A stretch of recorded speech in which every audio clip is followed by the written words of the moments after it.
Ugh, I didn't get to eat yet, guys. I'm hungry.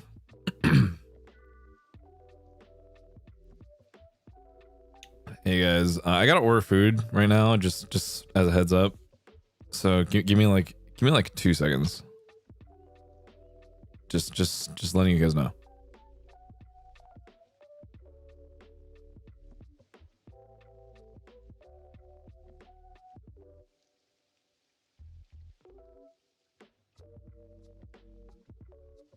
Actually, I don't know what to eat, so everyone just type a random food and I'll pick one at random.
Okay. Okay. I've ordered food.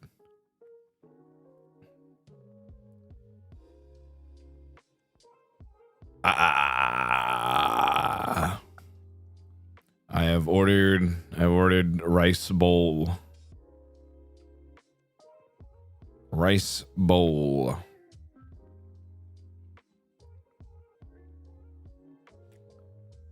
And it will be here in like, I don't know how long. So we'll see.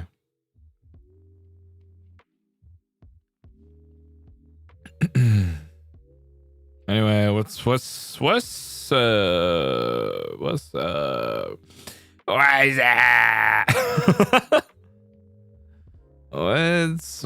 good, guys? I'm tired as fuck. Today's it's been a long day today. And I woke up. No gym? Yeah, I'm pretty tired. We Apex Legends up? Oh, I gotta do a bunch of I gotta take care of a bunch of the Minecraft stuff, and I'm like, I don't want to do it, but I gotta figure it out. Otherwise, I don't know if I'm gonna make it. Otherwise, I don't know if I'm gonna make it in time for tomorrow. So that's why I'm like, fuck, so much to do.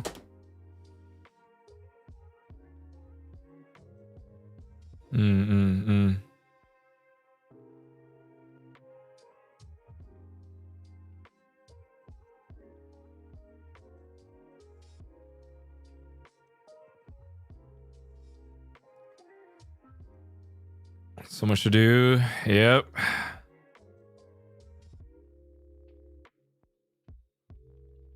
I'm just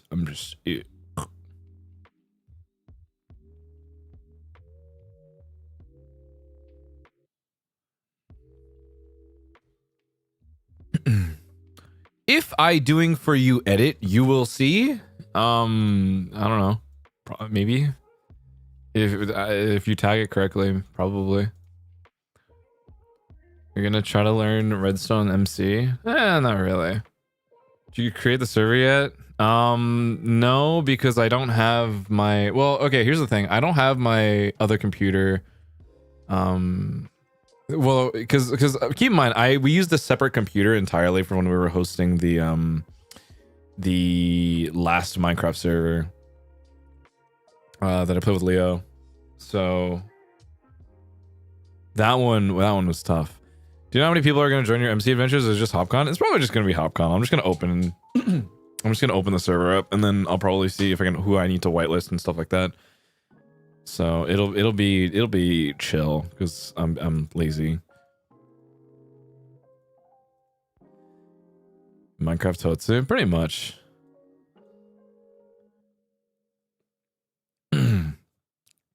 Different PC for Minecraft only? No, it was a spare computer that we had that we just used to like host the server pretty much. And we were like, oh, might as well use it for something at the time. Yeah. Can you play Cottage Witch? And no, honestly, I'm not gonna lie. No, it's going to be straight vanilla Minecraft only. Given the current rise of the unfortunate reality is that there is a bunch of Minecraft mod packs that all, for some godforsaken reason, have been harboring random like token stealing malware. It's not been great, and I currently am like not in a spot where I'm like super comfortable even attempting to use any mod packs and stuff like that. So I'm currently avoiding it. Yeah, and it's bad because like the thing is like a lot of these, because all of these mod packs use like a general installer and all pull from like the same package. If any like think about it like upstream. If there's a bad mod upstream and it trickles down to pretty much every mod pack, it's a problem for everybody. You know what I mean? So that's where I'm a little concerned. So right now I just don't want to have to pull from any repo that just has like a bad thing going on. Also, from now on, this is my new rule from now on. If you're going to ask me a question that's off topic or what I'm not talking about in the current moment, you need to preface it with Magic 8 Ball, if you will. Otherwise, I will ban you. That's the new rule. Any and all off topic questions must now be prefaced that way. Otherwise, you piss me off.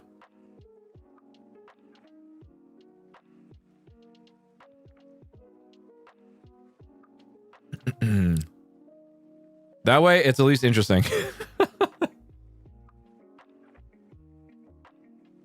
Yeah.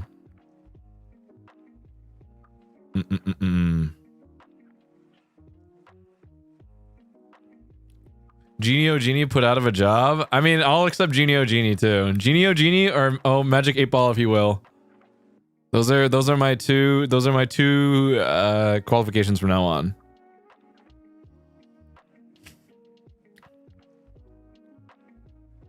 You have two options, and if you miss either of them, you die. See, there you go. Magic 8 Ball viewer, should I go to the movie this Friday? Yes, there you go. Anyway, what was I saying? There is which do you prefer more? I think Magic 8 Ball's funnier. Strict program over here. I think I have to be strict now because recently I've been like, there's been so many moments where I'm like, people are just asking me random fucking questions, and I'm just like, listen, I don't want to answer them sometimes, but then I'm also like, all right, if you're gonna ask me it anyway, and I feel bad for not answering it, I might as well make it interesting. And also, it puts more onus on you because at the very least, you understand that your question is off topic. You know what I mean? That's the way I have to make it known. Because otherwise, if you're not aware that what you say is off topic, and then I don't want to ban you for fucking up. You know what I mean? So if you're aware it is, then I don't, and you ask me the question, I don't want to have to ban you for something that is just like, it's not that big of a deal. But if you do it, you ask me the question, and then you ask it again, and you still don't do it, and you don't follow the rule, GG, it is what it is. So this is my new litmus test.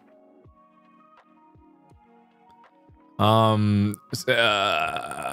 you want to interrupt the flow, do it with intent. Exactly.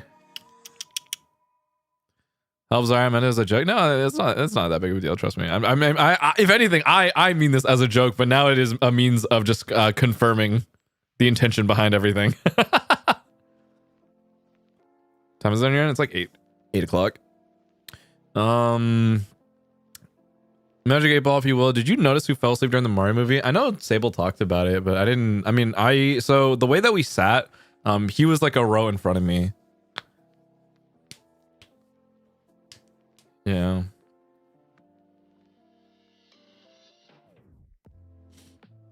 We're not gonna have the piss off counter now. No, we still have the piss off counter. The piss off counter is silent and hidden, and there's a sacrifice every 100. That is just how it is. Was it you who fell asleep in the Mario movie? No, I fell asleep in other movies, but ironically enough, the Mario movie I stayed up for. I was kind of surprised. I was actually like super locked in on fucking Mario movie for some reason. Was it good? To be honest, I think it was all right. I think it was all right. I didn't think it was like great. You know what I mean? I didn't think it was amazing, but I did think it was like genuinely just a okay movie. Was it better than the first? I think they're both on par with each other, to be honest. Like, I think it was just very on the nose references to every other Nintendo or Mario game. Like they're even with like Pikmin and like Star Fox, like Super Mario Adventure 2, Galaxy, obviously, New Super Mario for the DS. So it was just a fun thing to like point out, like, oh my god, I know this. Oh my god, we've seen this, you know. They show up in JP dub, or was it Ian with subs? It was English with JP subs. So yeah, it was pretty okay. I enjoyed it. But I also went to watch Devil Wears Prada 2. And that one was really good. Genuinely very, very surprised about that one. Devil Wears Prada 2 was really good, and I actually really enjoyed that, not gonna lie. I didn't think of the remember. Yeah. Did you see the first one? I watched the first one like a long time ago, but 2 was really good. I actually really enjoyed that.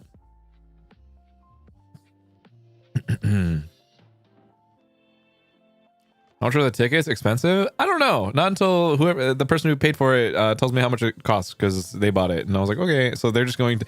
At this point, I just let them pay for whatever, and then they'll invoice me at like the end of the month with how much I owe them for however many times I hang out with people.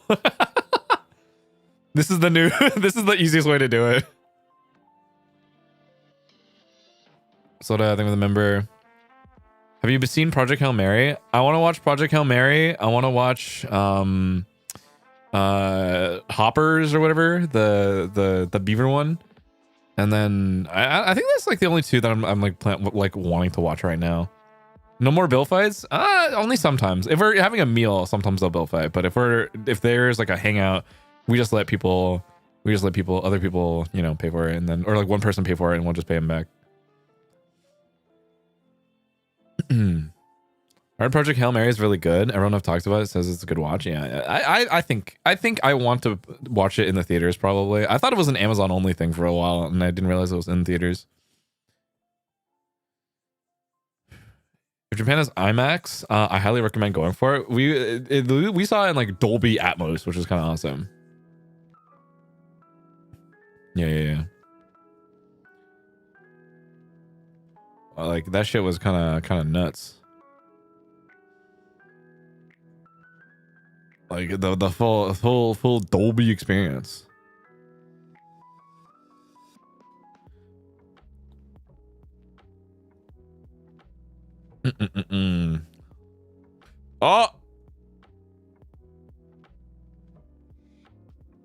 Oh, sorry. Is this a question that I'm seeing without Genie or a Magic 8 Ball? Sorry, you're gonna. Better yet, you said this twice already. I gotta make an example of you. Any other movies on your watch list this year, or any movies you've already watched this year that you'd be like, hell yeah, that was good? I mean, I've rewatched Whiplash. I've rewatched, you know, I basically rewatched all the movies from like my top 4 that I talked about like yesterday, the other day, right? Like, I rewatched Whiplash. I rewatched Truman Show. I saw Fight Club again recently. I currently kind of want to watch Oldboy again, but yeah, you know, I'm trying to think of like other movies that I've watched or like sat down and watched that I was like really enjoyed. Avatar 3 was good.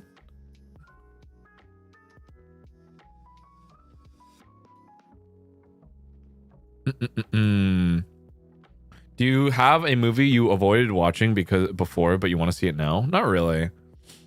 Favorite movie of all time? All time is Whiplash. All time is Whiplash.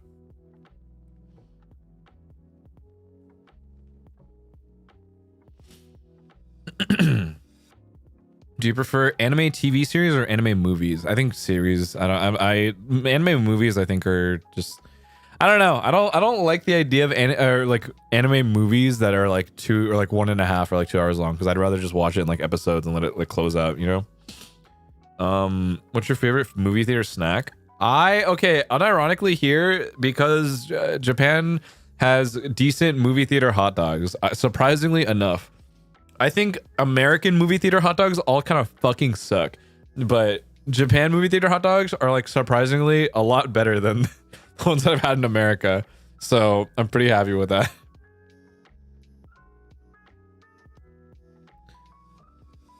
Hot dog, hot dog. Hot dog Japan.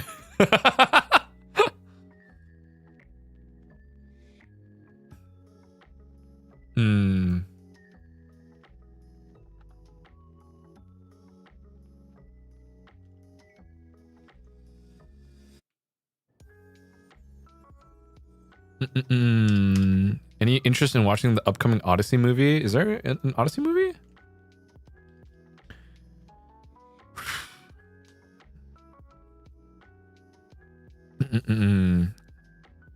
The top 3 glizzies in Japan. I haven't had that many hot dogs here, not gonna lie. There's not many you're gonna find. Are there any significant differences with Japanese theaters to US theaters? I heard you can't bring outside snacks in the US. In the US, it can depend. Like if you go to like a big theater, usually they don't let you. But then if I'm being completely honest, most staff in America don't give a fuck. So realistically, you could bring in like outside food in America and they probably will not care.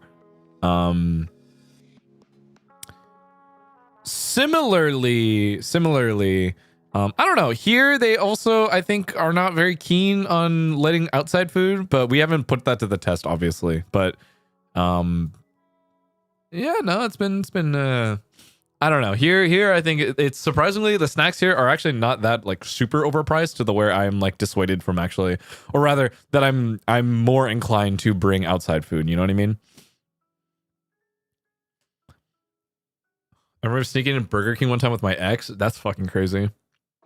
Does Japan have those seats that move and stuff? No, these kind of are just like regular ass movie theater seats, which I kind of like more than I like them more than the like reclining seats in like American theaters, if I'm going to be honest. I think the American theater one, I hate paying the premium price for expensive ass seats for something that I think is kind of ridiculous. You know what I mean? Like I personally like regular movie theater seats. Like, I don't know. I'm a little bit of a hater, but that's just because I hate paying more money for not something that I don't care about.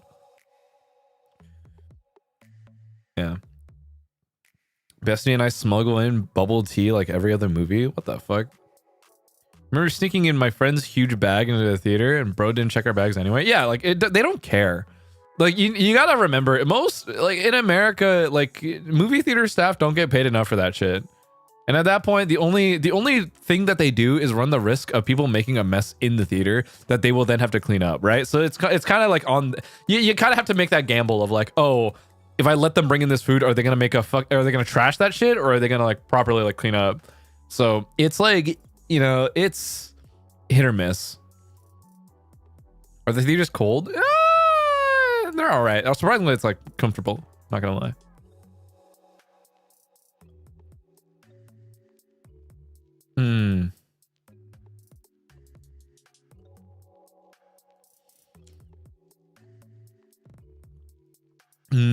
Mm-mm.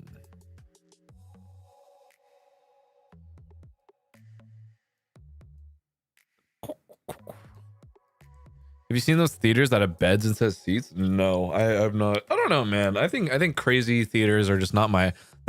Crazy theaters are not like my type of vibe. But I mean, at the same time, like I'm surprisingly enjoying going to the theater a lot more here than I thought I would. Ironically enough, but I think it also could just be because I'm spending time with friends. You know what I mean? So I honestly, that also might be the difference. I think just being around friends and having a good time has been significantly, rather it has made the experience so much more fun, you know. So who knows? Maybe I'm just mildly biased. I'm getting friendship buff.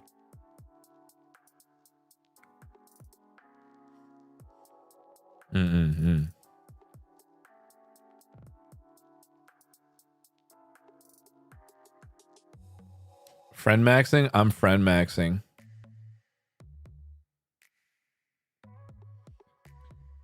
Not because having a friend with you elevates the experience so much. Yeah, dude. Oh my god. During Devil Wears Prada 2, I obviously won't say who I went with, just be like unless they say it. But like, oh my god, I would basically like look to my like the entire time. I'm just like covering my mouth. I'm like a jaw dropped, covering my mouth, being like, oh, girl. And then I would look over to my right and be like, did you see that? And then I look over to my left and I'm like, ah! And that was like literally pretty much all that happened during that entire movie. It was just shock at everything that happened. Which was so surprising. Well, actually, it's not that it was so surprising, but it was like it happened so often that I was like, damn, this movie was really a fucking roller coaster.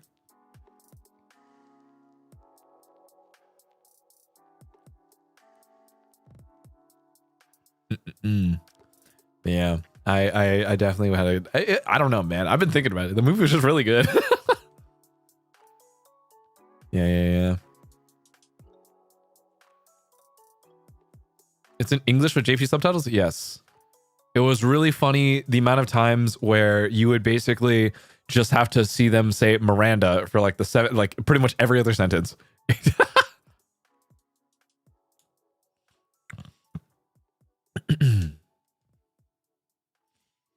Do you think you'd enjoy Legally Blonde 2, the musical, not the movie? I've seen the musical. Well, I mean, do I really? I enjoyed Legally Blonde. Is it something that like really stuck with me? Not necessarily, because obviously it's not something I like super relate to per se. But you know, it's good. It's good. That's that.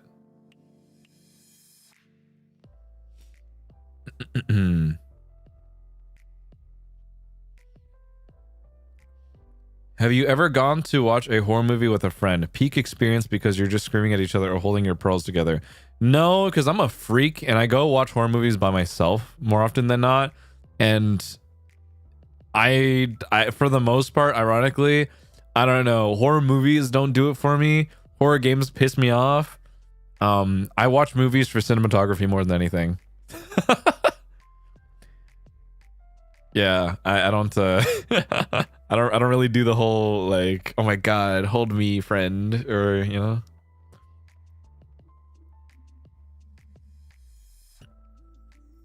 Are you the one of them focus to find what?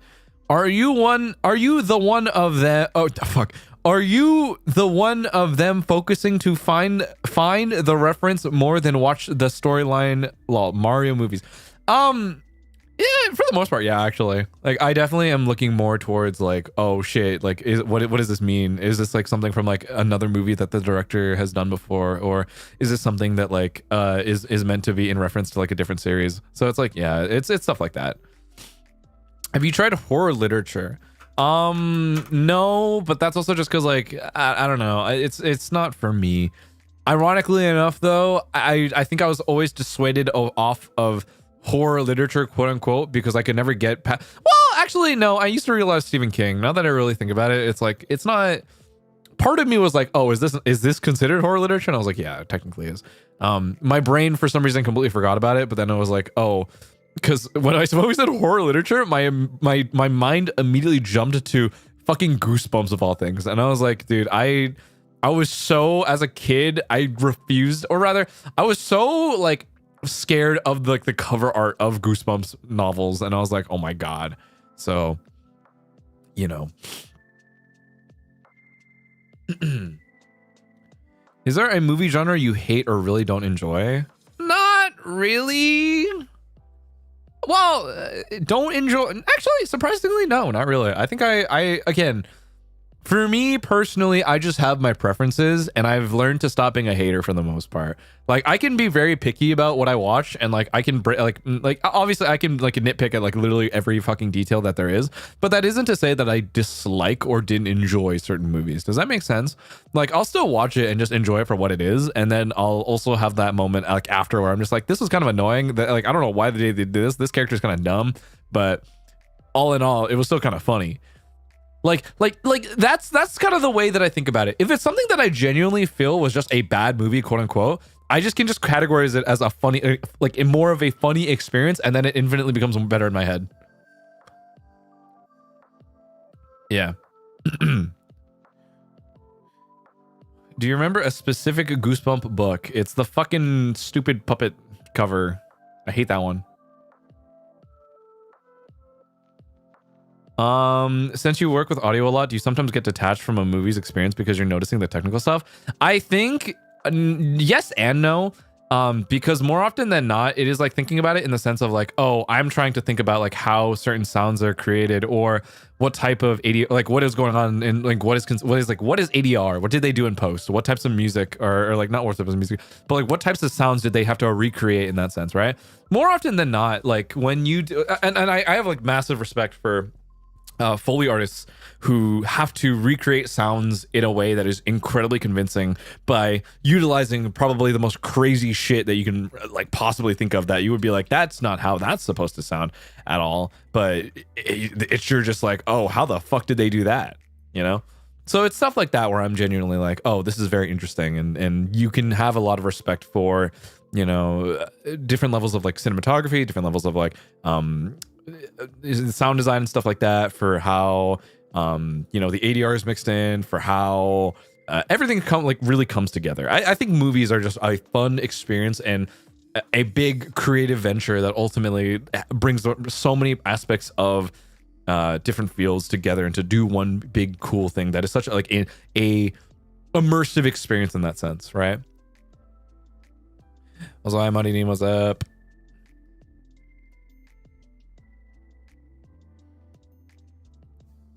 So yeah.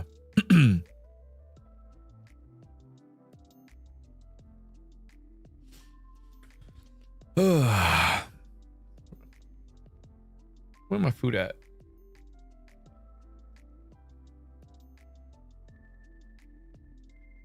Yeah, I got like 10 more minutes.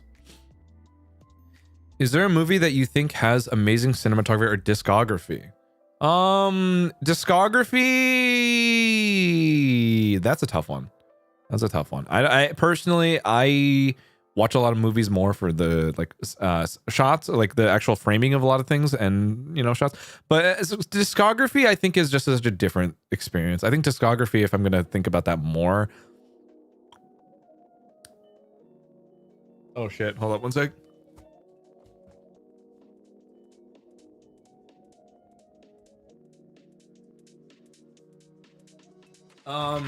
Food, yes. Do you feel like some movies are too bland in color compared to older movies? Do you mean in terms of like current movies that are too bland, quote unquote, or are you saying like, are we talking about like just color grading, for example, or are we talking about like, oh, do you feel like things are becoming too washed out or too saturated, or you know, I think that's something that I don't particularly have a very I wouldn't say polarizing opinion on, only because like I think depending on the vibe that certain movies go toward. All right, hold up.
Oh, where was I? Where was I? Talking about colors. Depends on the vibe that a lot of movies go for. Sometimes they can be a little washed out. I think there was a very good I like the Noodle video about like how the Matrix became green, but it's stuff like that. I don't know.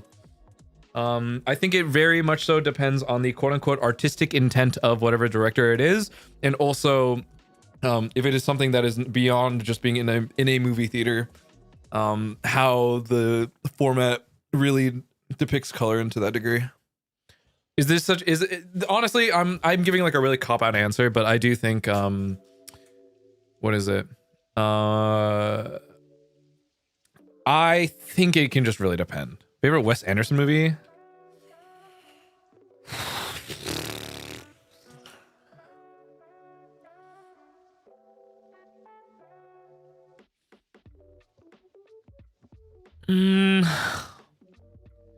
Okay, so I ended up watching Isle of Dogs on my own, and that was surprisingly really good. Let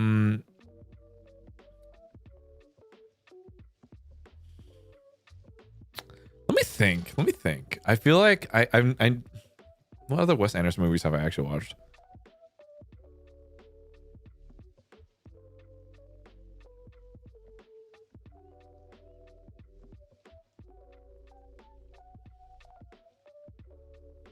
This is actually like a really tough question.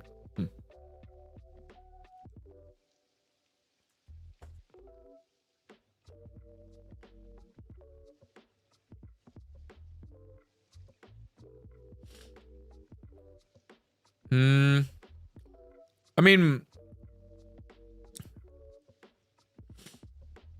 Grand Budapest was also really good, and I think Fantastic Mr. Fox was pretty good too. I don't know.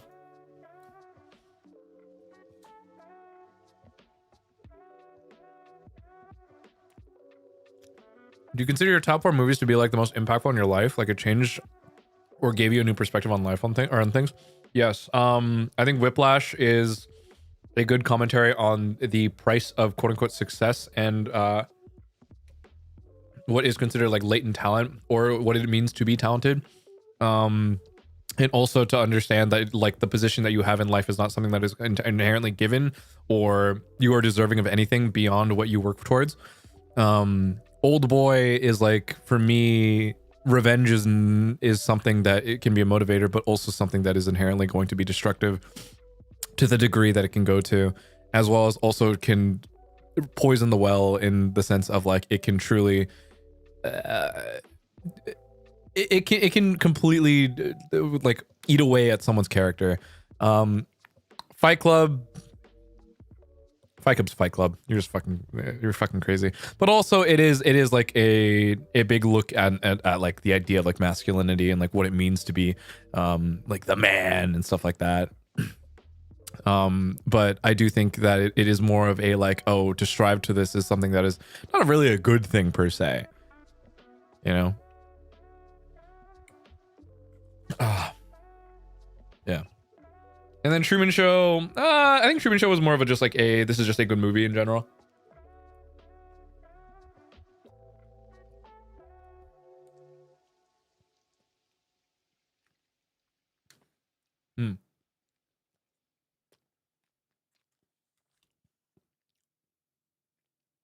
Is there a movie adaptation you really like / memorable to you? Specifically the 90s version of Les Mis. Only because I had to watch that in high school French.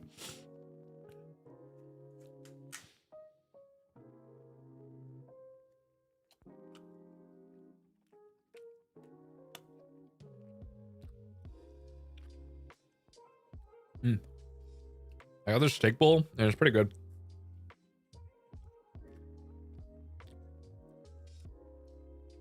Do you fuck with the color grading on Nolan's new Odyssey movie? IMO, it feels very beige mommified.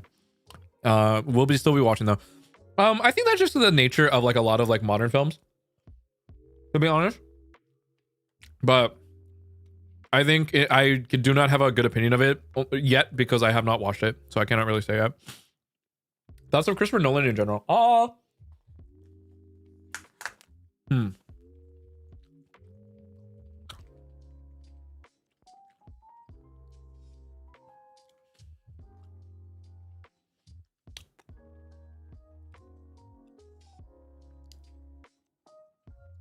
Honestly, I think they're very good movies for what they are. And I think especially if it's meant to be something that is meant to be taken seriously in that sense. Like, okay, for what it's worth, I really liked Inception, by the way. I really liked Inception. I think Dark Knight is also pretty good. Oppenheimer, that was a really good movie too. Interstellar is a really good movie. Like, you can't beat his track record. And frankly, like, as movies, they are incredible, you know? So I don't know.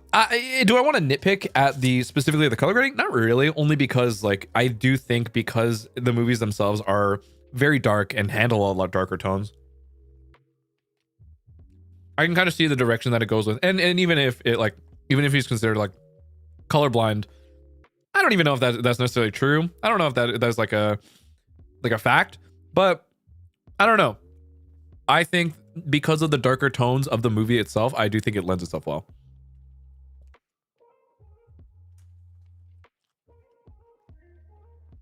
Hmm.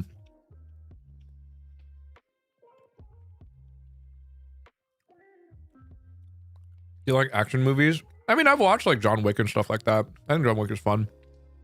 I treat all action movies as just fun more than anything though. Do you think movie versions of musicals are better? Debatable. I do not like Phantom of the Opera movie adaptations. I personally like the original stage play Phantom of the Opera. But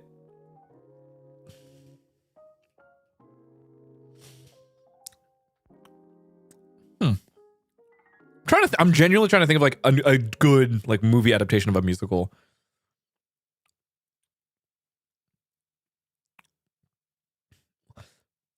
Honestly,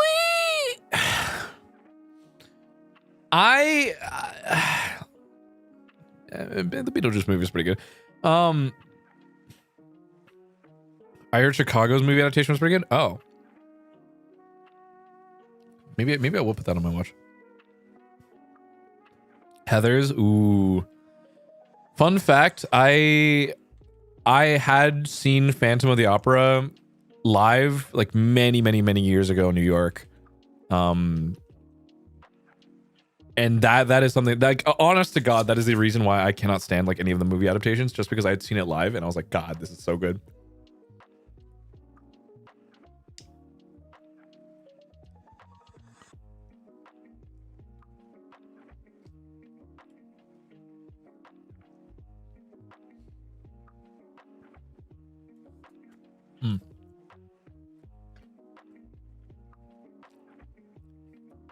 Magic 8 Ball, if you will, can I get the most beautiful happy birthday from you? Oh my God, happy birthday! Congratulations! Happy birthday!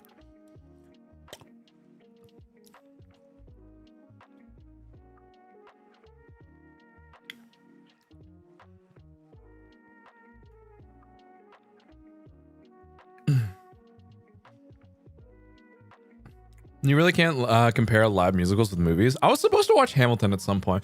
I also was supposed to watch the SpongeBob musical at some point. I watched it. I watched like a recording of it a while back at with some of my old roommates recently, actually. Well, not recently. It was like a couple years ago. But like I remember watching it because it was like surprisingly really good. That and also the Shrek the musical. That was another one that was also surprisingly not good. Or not bad. My bad.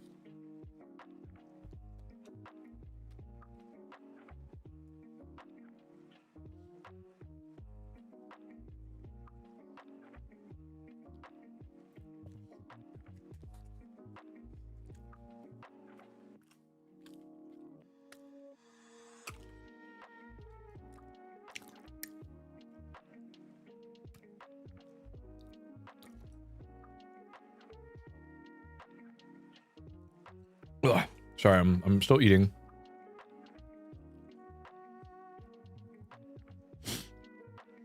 We watched Wicked the musical. I have seen it as the musical, and I've also watched the the recent movie, the part one, but I have not I've not seen the second half yet.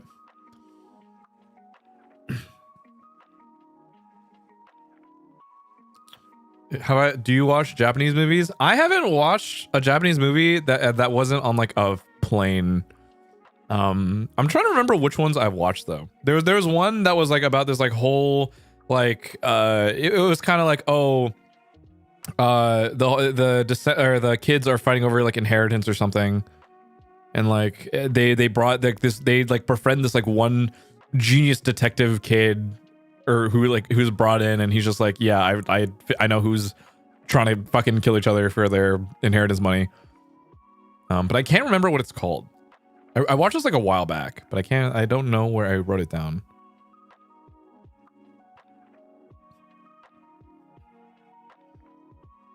No, is this? No.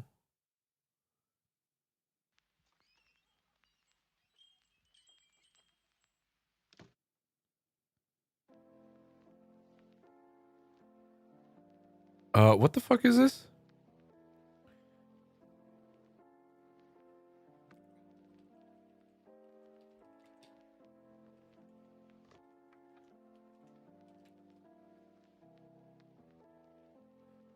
Oh, there was also another one. Oh my god, there was another movie. I like vaguely remember this. Okay, it was like a movie about like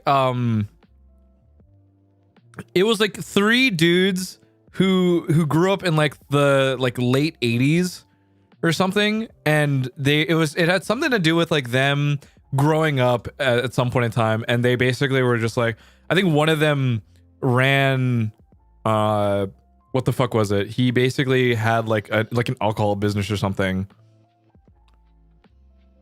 and it hit him, or like a bunch of his friends were like trying to help him out or something, like make sure like he keeps the business or something along those lines. I just like vaguely remember that.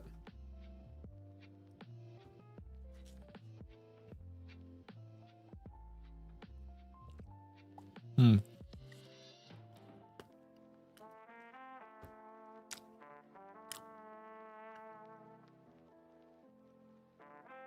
you seen musicals like Dear Evan Hansen? I watched Dear Evan Hansen, but I've not seen Beach Hill. You watch any folks on YouTube talk about movies? Surprisingly, not really. I kind of just watch whatever is like available, or like, you know, what is like popular or in the theaters, and then I go out of my way to like watch like anything that I think is like interesting, or I hear about from like a random video essay. I don't necessarily follow like individual people who talk about movies, if that makes sense, but you know, I'll on occasion just pop up whatever random video, you know, and then if they talk about movies, they talk about movies.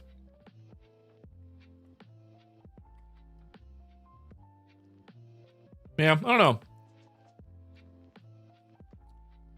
All I can really say is recently I've been enjoying movies a lot.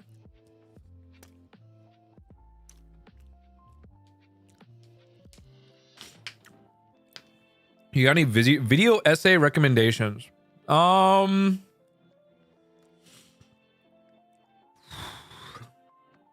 Video essay recommendations?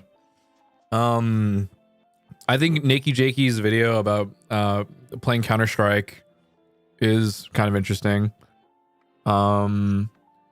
There is one guy who does like very long form video or video game plot walkthroughs. His name is Bean Buddy. I like his stuff. I think Bisley's also pretty good when it comes to like different random like goofy fucking white guy green screen video game essays. Those are pretty fun. I don't know, just stuff like that.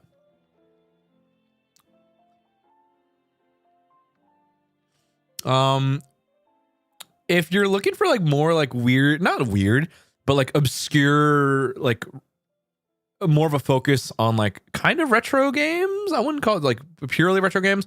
K-Bash is also pretty good. I think K-Bash does a lot of like really interesting like niche games that are kind of pretty awesome. Recently he did like a full like, it is like a almost like a near 3-hour long video about the original Warcraft actually. Is there any movies that disturb you a lot? Not really disturbed per se. I'm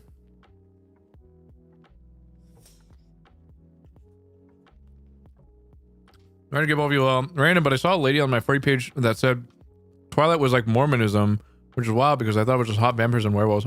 I mean, I don't know. Ironically enough, I was talking with someone recently about someone was talking about how like a lot of like early like fiction novels in like the early 2010s or something are very like very like a lot of like religious parallels, which I didn't know. I just don't remember like who brought that up or mentioned it, but I do remember hearing about it recently.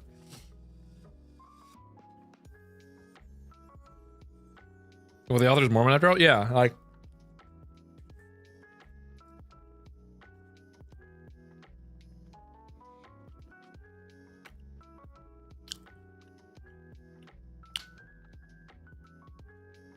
Magic Ball Wheel. Do you like the movie Midsommar? I think Midsommar's good. Midsommar was pretty good. Just freaky, but freaky in a good way. That was pretty good. I don't think it was like rated that highly though, as far as I remember. I don't know. I think I know a lot of people are. Well, it's like what? I know. I hear people liked Hereditary more than Midsommar. You know, so I think it can depend.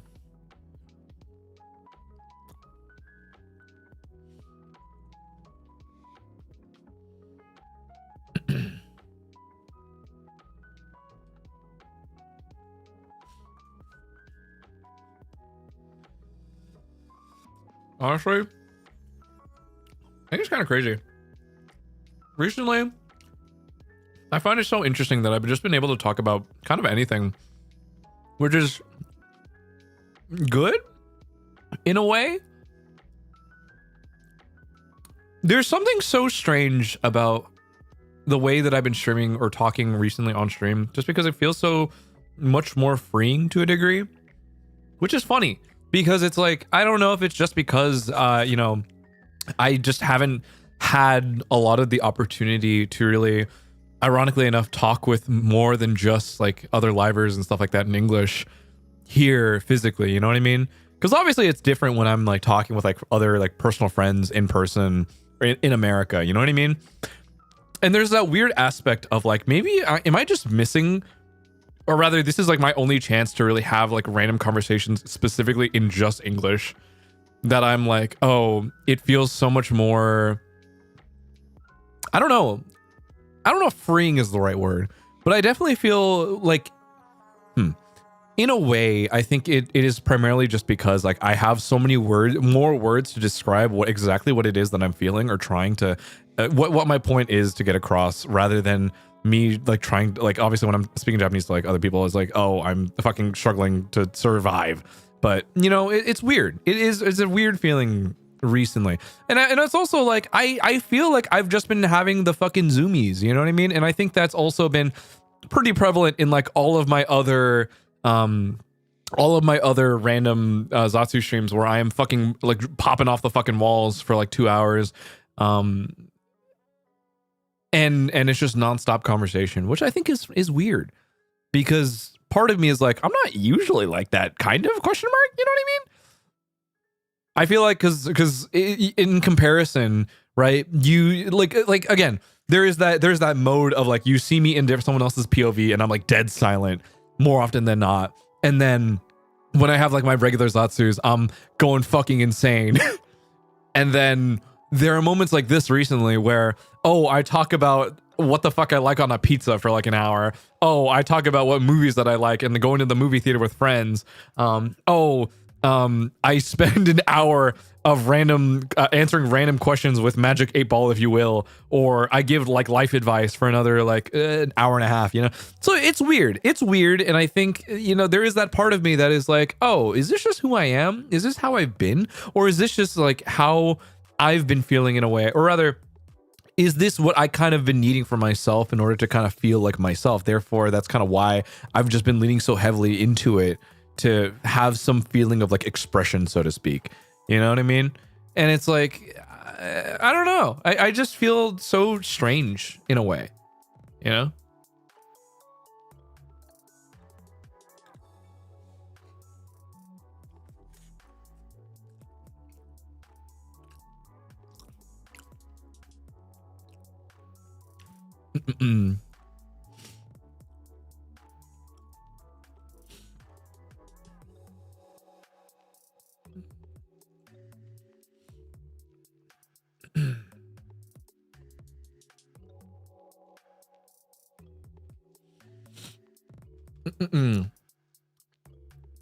Maybe it's a new side of you because living in Japan is a new stage in life. Kind of. Maybe that's true. I don't know. You're just doing things, man. That's also true. Silly energy exatsus aren't unusual for you. Maybe they've been happening since way before you moved into Japan. I think so too. Like I do think like it's kind of always how I've been. But I feel like the frequency at which I've been bouncing off the walls has like dramatically increased in like the last like couple weeks. You know what I mean? Which I think is that's where I'm like, what the fuck happened? Like I feel so much more energized for some fucking reason. And maybe it's just because I've been getting like a lot of like 8-hour nights recently. I've been sleeping really well. I've been, ironically enough, been able to get such good company and good quality time with friends. And even if I'm not talking directly about what I've been doing with my friends, right? Like even if I don't talk too much about like, oh, I watched this movie with X or this person, even then I just feel good. I feel like I can just kind of talk and like have a like I feel I don't know, man. I can say so much dumb shit, but it's like it still feels like I am heard to a degree that I'm like, oh, cool. I can just keep going, and I just do. So I don't know. It's a weird feeling. It's a weird feeling.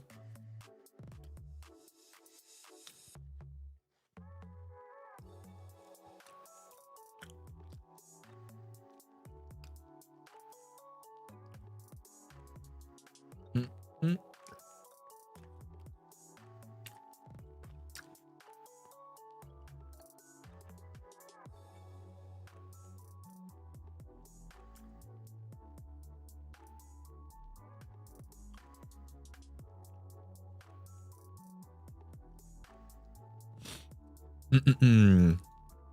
Being with people who truly love you brings a completely different and more positive version of yourself. I think so too. Weird but nice feeling. Weird but nice feeling. Maybe you can say your social battery has been recharged in a different way. I think so too. Like I think I've been so it's kind of crazy because genuinely I think over the last couple months like I've just felt so depleted in a way that I have never been able to properly explain myself, right? And now I don't know what it is, but like genuinely spending the time with friends and having it be so like low pressure, no expectation, that feeling of like, oh, let's just have a good time and relax a little bit. Like I kind of feel like I've genuinely been able to relax for the first time in a long time. And I think that's kind of where I'm like, wow, I feel so much better and I feel like I can just have fun right now more than anything. So I don't know. It's a really like relieving feeling. I don't know. It's I'm feeling better. Yeah.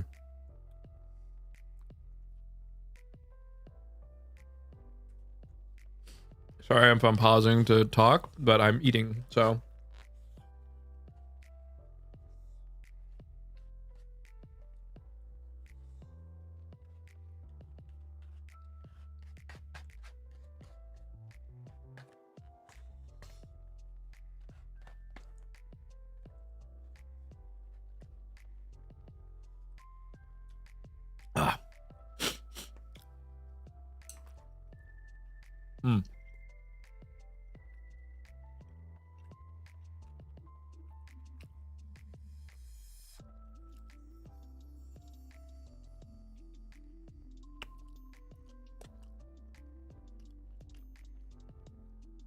You know, this is probably some of the. This is pretty good steak. I'm kind of impressed. I actually haven't had like I haven't been to like a good like steak place or like a steak specific place yet. I've only really been to like what was it, Ikinari steak with Wilson that one time, but you know, I'm kind of curious. You know, there is that part of me that is like, I do want to go on like a weird like food adventure.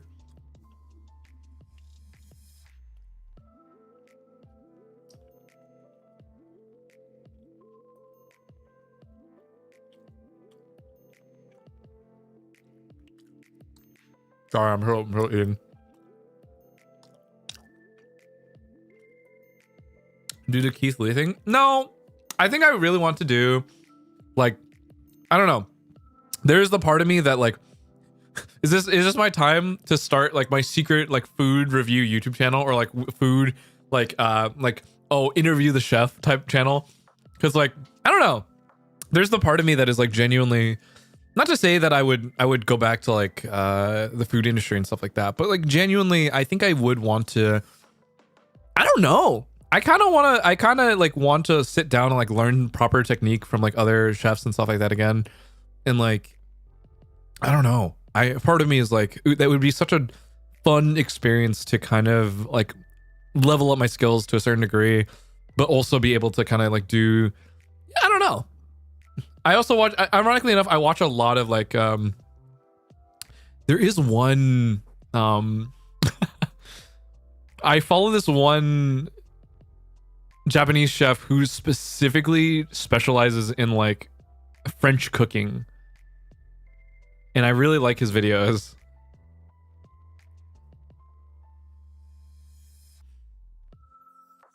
Yeah. I think he is like a VTuber though. That's the funny part too. He is a VTuber. But yeah, like his stuff, his videos are like super, like really cool to watch actually. I enjoyed it a lot.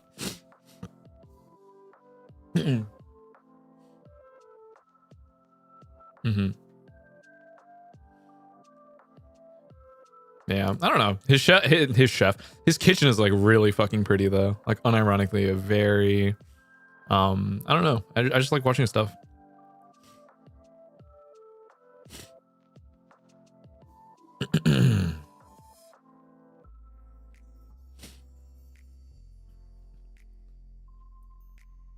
Picking up the part-time job at the local ramen shop. Name please. I think it's like it's all the YouTube ad is like Takami Jin. But yeah, he does like French style cooking, and I think that's really cool. And I watch it pretty often. Unironically, like I watch them like I've been like religiously following his uploads because I think it is just so interesting. He uploads like 20-minute videos ish of like each dish, and I think they're really fun to watch. You do mukbangs of the food you practice your skills on. I'm waiting for the day that like once I finally get that separate when I finish planning out and building my little like kitchen island thing, I wanna like try to see if I can still do I still want to see if I can do like decent like cooking, like decent plating and everything. And I just want to do that. And then I was gonna make like a Twitter video where I would just be like, I just made some fucking bullshit, and then I was gonna post that, but it's been a bit. I just made some fucking bullshit. I don't know. I love that fucking dude. That meme format is just so fucking funny to me, man.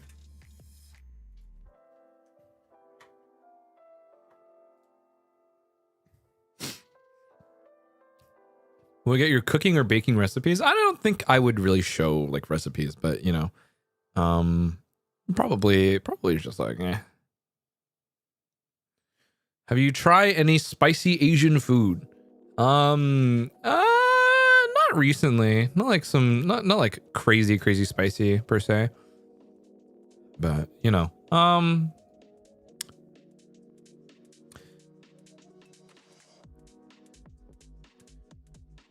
Can we see a pic of your cooking when you do? Yeah, I think I'd probably post more photos of food if I was cooking again. Actually, you know, honestly, maybe I should. I've really been thinking about it. I recently ordered, like, I got myself a new microplane, actually. I got a new microplane and a couple spatulas, so now I just need to get my hands on a really like I still am like on the hunt for like a really nice stainless steel. So that's my next on my list right now. Yeah. Genie, what are your thoughts on naps? Well, naps are okay. I'm like slowly accruing stuff so I can now start to do shit again. Yeah. Do you have a favorite kitchen utensil?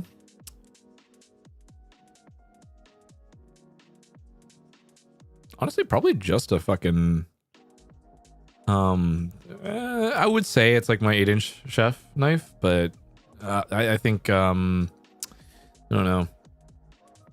I like I don't remember. I like metal spatulas, to be honest. Metal spatula, no cutouts. Just for me though. I like making fish with it.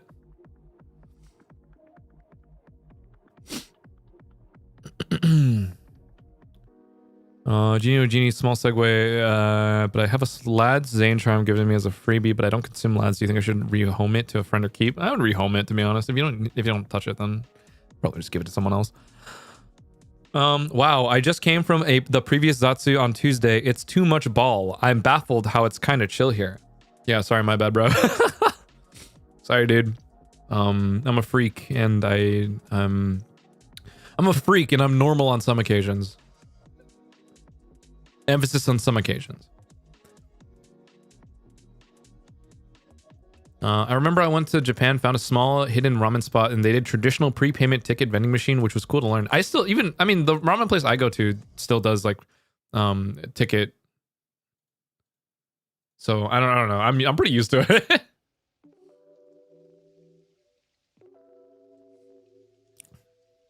He's a man of many personalities. What can I say? Less ball, more normal.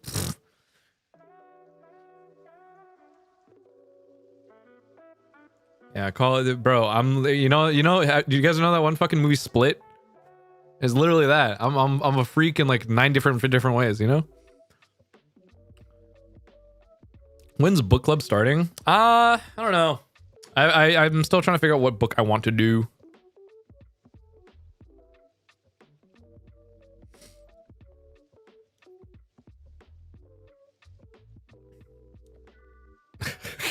We like it whatever way, I guess. Fucked up. You can take the man out of ball, but you cannot take the ball out of man. No, you can take the ball out of man. That's perfectly feasible. That is very much so tangible and possible.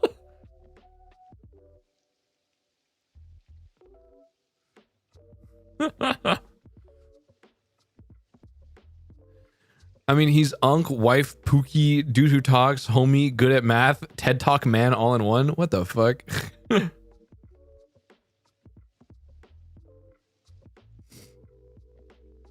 Live by the ball, die by the ball. So true.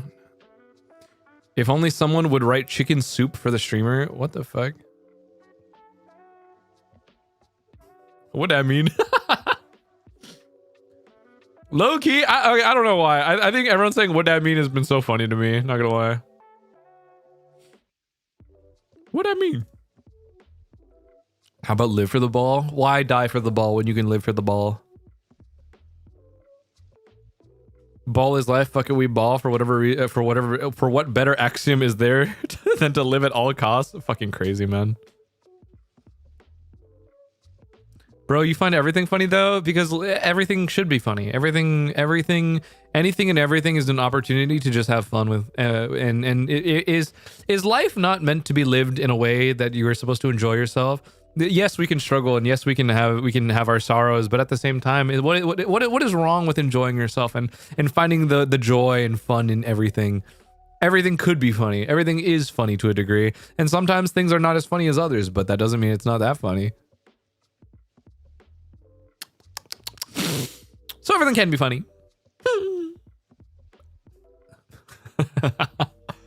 Be a little whimsy, have a little joy in our lives. Joy max.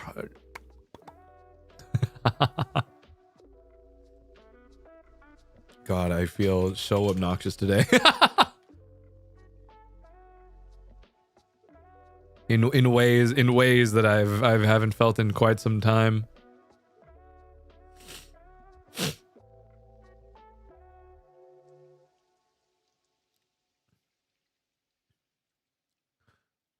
You are Marcus Aurelius? What the fuck? Low key, I want to go to clown school. What is there to stop you from doing so?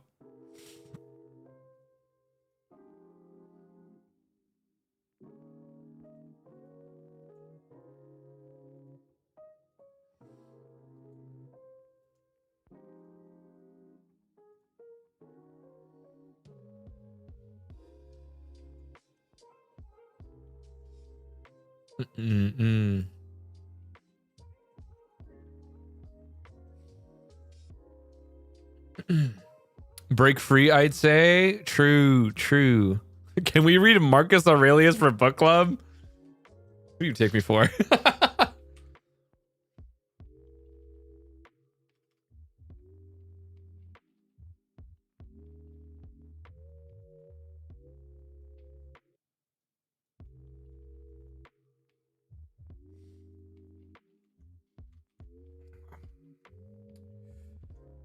Woo. Magic 8 Ball, if you will. What is your favorite literature book?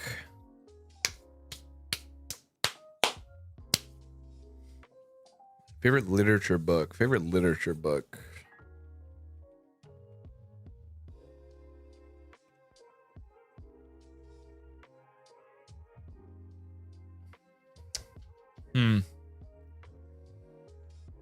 How do we define this? How do we define this? Because I'm genuinely trying to think like what.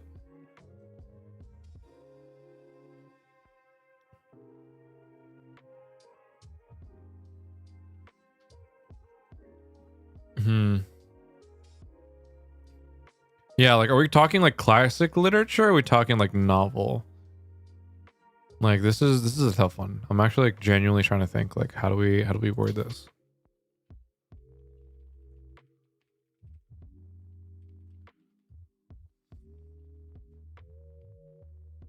For context, in high school, I was a freak and I was like, oh, this wasn't part of the oh my god, this wasn't part of the necessary reading, but I actually really enjoyed reading The fucking Tempest for some reason.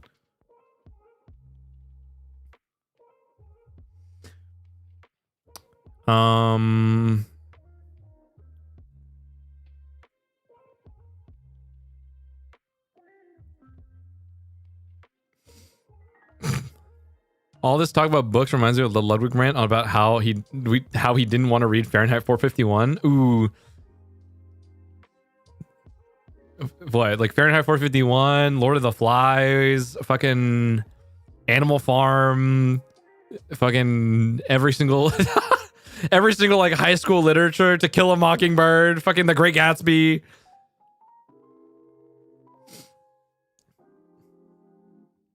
We have Shakespeare here. Yep, unironically. Since you're a Percy Jackson kid, who's your godly parent? I don't.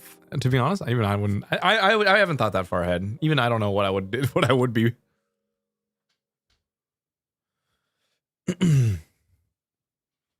Tax refunds for dummies, also true. Not gonna lie.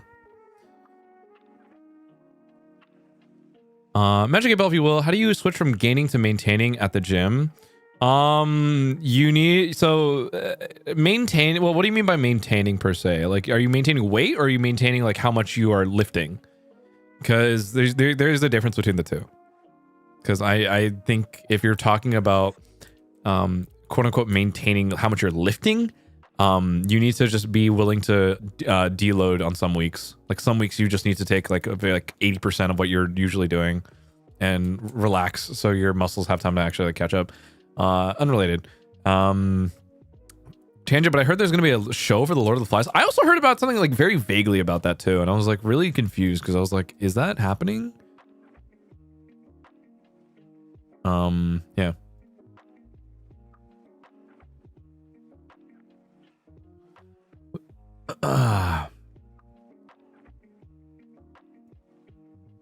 It's a BBC limited series? What? I didn't know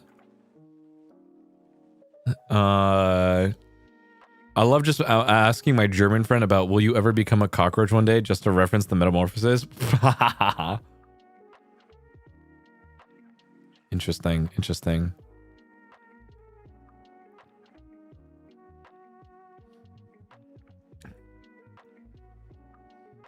Yeah.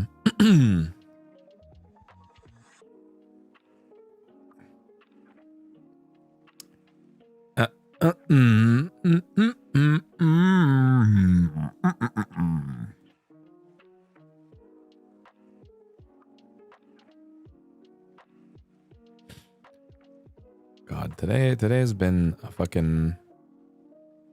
a roller coaster.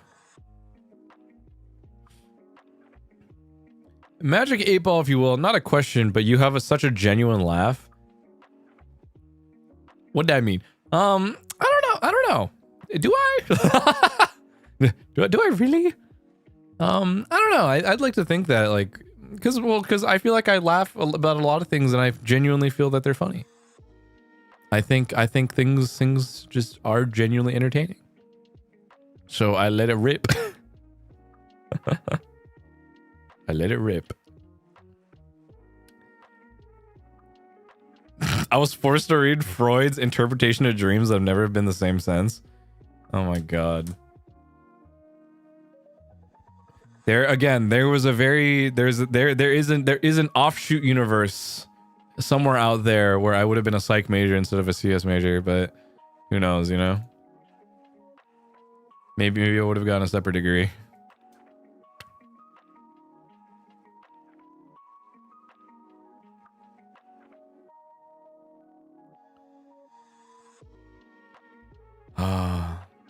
Oh, to think about. Oh, to think about doing these things.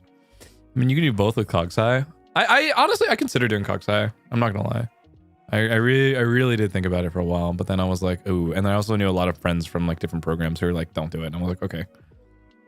What's stopping you from getting it now? Honestly, true. There's nothing stopping me from doing it now. But also, I'm not made of money, so.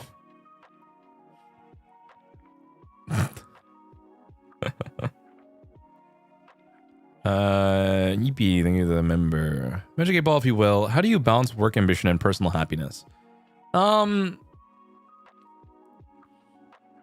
Work ambition and personal happiness. So the way that you kind of view it is depending on whether or not your work ambition is something that is akin to personal happiness. Are you working in something that genuinely is important to you? Do you feel like it's important work to you? Do you feel like it's something that is part of the lifestyle that you wish to lead? And ultimately, that is for you to decide. And if it's work that is simply just to pay the bills, you simply just need to do what you need to do to pay the bills. And if you are looking for verticality and you're looking to go up the food chain and stuff like that, then, you know, shift however much. You know, sometimes it can be like a 60-40, sometimes it can be like a 30-70. And more often than not, you're probably going to end up looking to... I think there's nothing wrong with prioritizing your happiness when it comes to the time that you don't need to worry too much about personal work ambition. And I think it does depend on like what part of your life you're currently in for the most part, right? Like you can, if you're in like your quote unquote like earning years, it's good to put a lot more work or like to put a lot more time and energy into work, because ultimately you want to set yourself up for retirement. You want to be able to set yourself up for when you can decide, okay, I've given myself the freedom of choice to do with what I will with the time that I've allotted myself, because I've done so much work beforehand or in the many years previously, and now I have myself the freedom to choose now, right? And that in and of itself can be a challenge. But similarly, if you are in a field that you happen to like a lot, that you work that you've pursued for a long time, and it's your dream industry, for example. There's nothing wrong with being ambitious about your work if it truly is something that makes you happy to begin with. If that is something that earns that achieves the same thing of having that career verticality, but also you deriving happiness from it, right? So it's something that you kind of need to determine for yourself. What exactly is it that is personal happiness? Define your metrics of success, and ultimately decide and measure just how much you're willing to give for one or the other, right? And you just need to, and realistically, I'm going to tell you this right now. What is realistic for you? Obviously, sometimes it can be like a 90-10 work versus happiness, right? And you then need to determine, okay, I know that this is heavily weighed to one side. How much can I shift it over to the other such that it doesn't detract from it? Like, I do not do worse work and it will not get me in trouble, but just enough for me to be able to achieve the personal happiness or increase my personal happiness, so enough for me to be satisfied on both ends. Right? So I guess that's my answer to you. But yeah, just ask yourself the questions that you need to ask and come up with the answers that you need to come up with. Because frankly, I can't tell you that for you. You know, how do you do it? I can't tell you. But what I can do is tell you, or rather guide you in the direction necessary for you to find that out for yourself.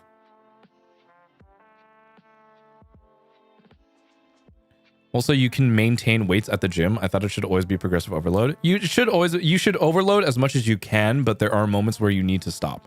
Sometimes you need deload weeks, and deload weeks are important for you to be able to recuperate enough for you to keep pushing further and further as you progressively overload it. Does that make sense? Genie, advice on how to motivate myself to start working on myself while working part-time, but it is exhausting.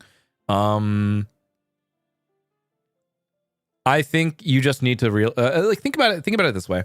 The amount of time that you put into your job part-time, the time that you're not working part-time is the time you're investing in yourself. And while the time that you're doing that like moments like that and like the small things that you're doing may not have like an immediate tangible result that will like outwardly show progress, I think there's nothing wrong with letting yourself be thankful for the ability to spend the time to do something for you and to work on yourself such that you will be a better person down the line if you are allowing yourself to allot the time necessary for you to improve in that department. And there's nothing wrong with that. It's exhausting, yes, but I think that's just the reality of it. Life is exhausting. 24 hours in a day is exhausting. And you only really have so much of yourself to give. But the better question being is, what exactly do you want to give your all to? And more often than not, I think the best answer that you could possibly answer to yourself is that you would want to give your all to yourself.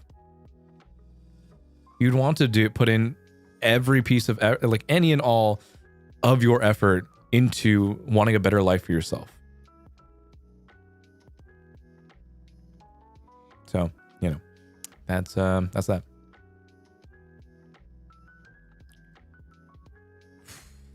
Magic 8 Ball, recently I've been socially burnt out. My best friends talk to me, but all I would do is just ignore them and stop talking. But when I do that, I feel guilty for not answering and talking. And then you already know just that. If you are socially burnt out, then just don't fucking be in the position for them to converse with you. And if you do feel guilty about it, then you should apologize for it. Straight up. As exhausted as you are, you should probably just still say sorry. Like I'm a little exhausted. Like sorry, I can't. I kind of want to go like take it easy right now. That's that. If you feel guilty, apologize. If you know yourself to that extent, then don't put yourself in a position where you would end up feeling guilty again. It does no one any good to one be on the receiving end of that, but then also for you to harbor those feelings of guilt as a result.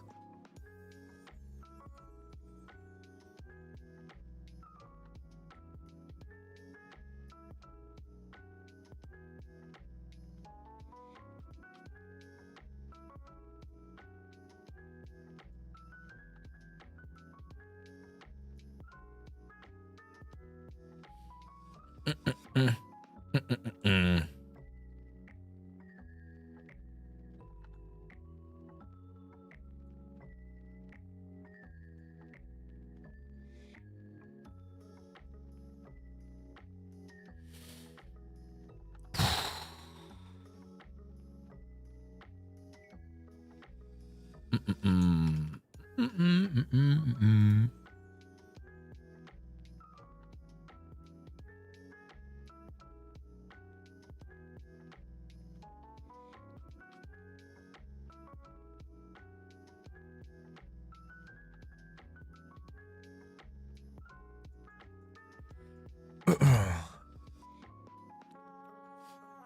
was I gonna say?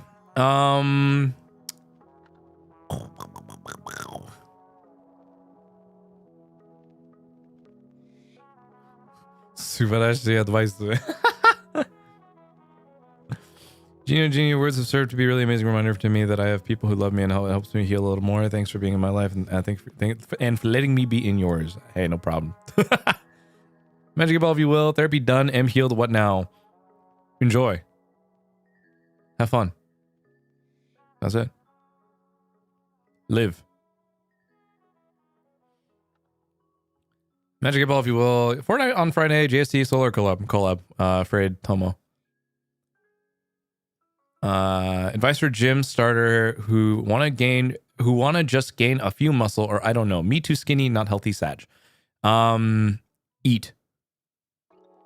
Eat and train. You cannot gain weight or gain muscle if you do not fuel yourself in the meantime. So eat more. Get more protein, get a little bit more carbs. Give yourself the ability to build the muscle. Have the fuel to build the muscle. So you need to have a little bit more than you usually would and just enough for you to be able to carry with it, like you utilize that fuel in the gym. And then when you're at the gym, you need to push yourself to be able to you know, get your muscles going, tear your muscles a little bit so much so that it can repair itself and be bigger. That's how that shit works. And I'm gonna preface that by saying I don't mean tear literally, but you get what the fuck I mean.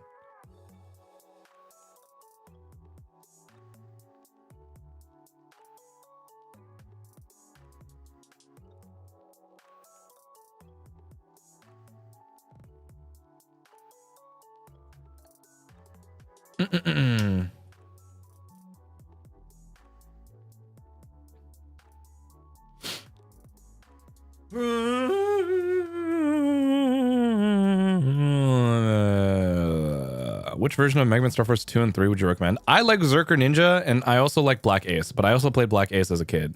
So, you know.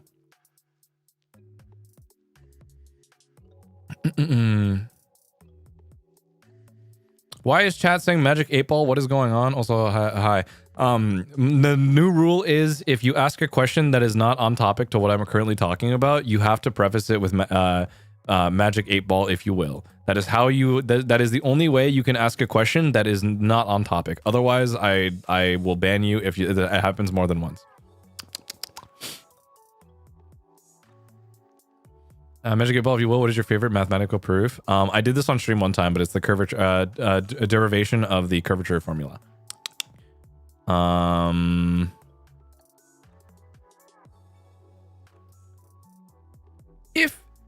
What should I go for fooders? Craving protein. Ironically enough, and this might sound crazy, but if you just need like good protein and you can spend like a little bit, just go to fucking Panda Express. Like Panda Express, double, just get super greens, half super greens, half rice, and double teriyaki chicken, no sauce. It's pretty good.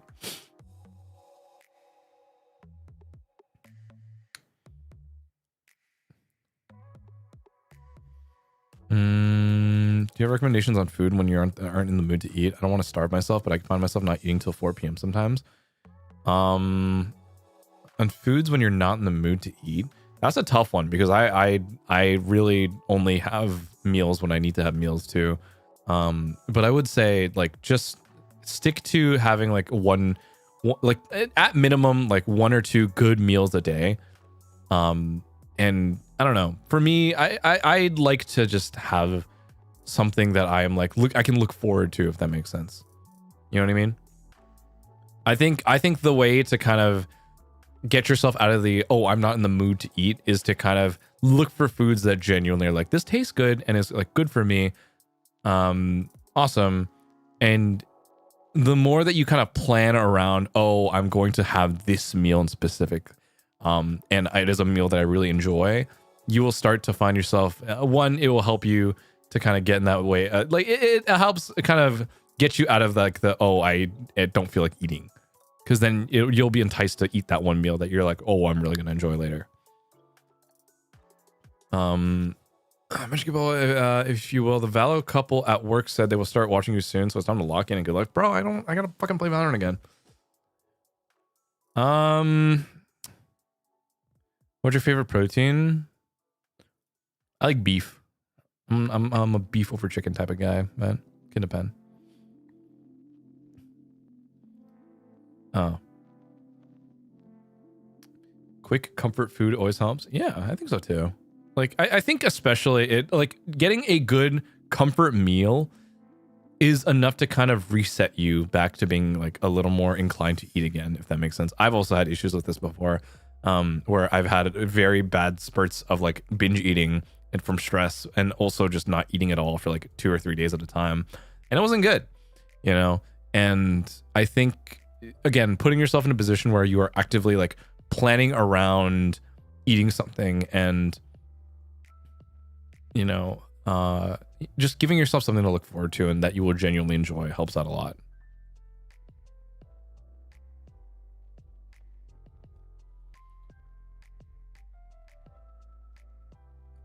If you will, what's a life lesson that means a lot to you?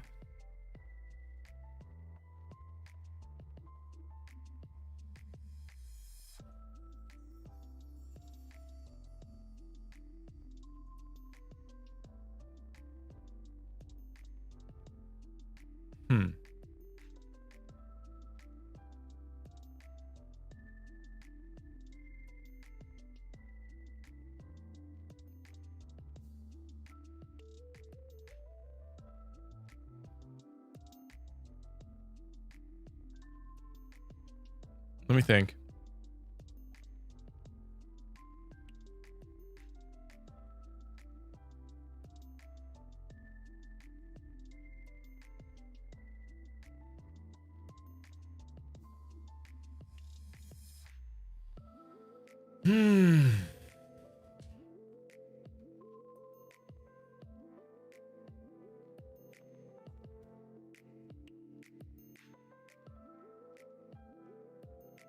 I will always view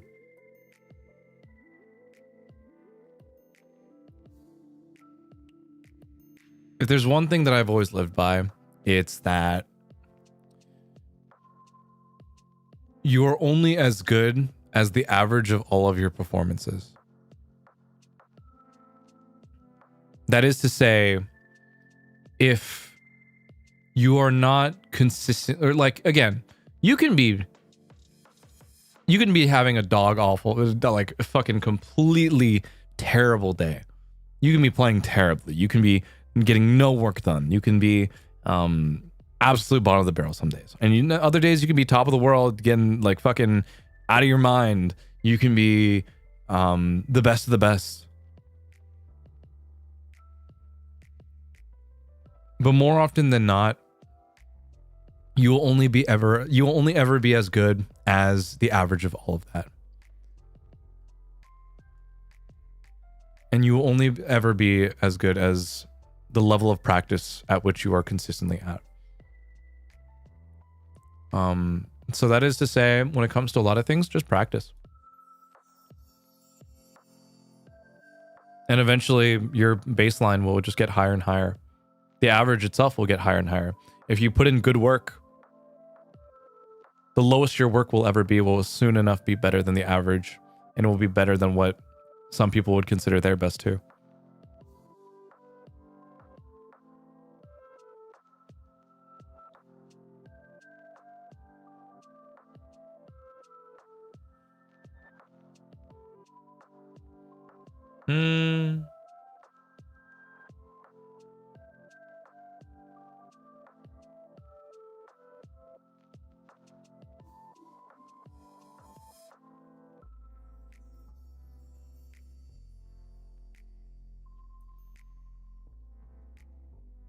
There's another. I don't know why I have this quote written down, but I don't remember who this is from.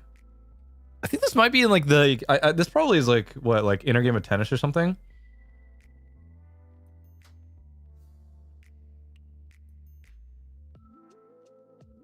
Yeah, like why did I write this down? By ending judgment, you do not avoid seeing what is. Ending judgment means you neither add nor subtract from the facts before your eyes. Things appear as they are, undistorted.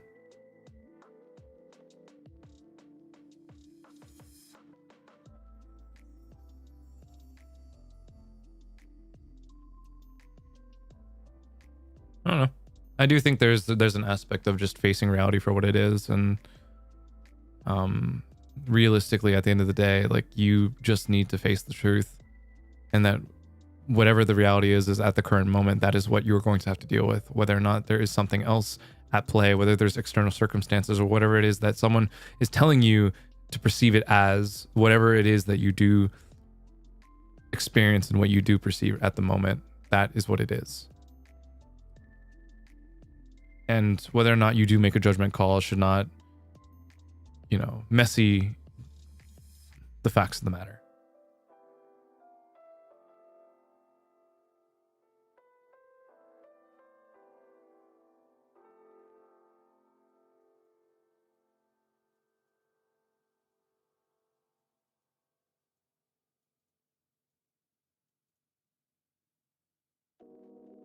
Dude, what was I have a lot of like random quotes that I just read, ironically enough.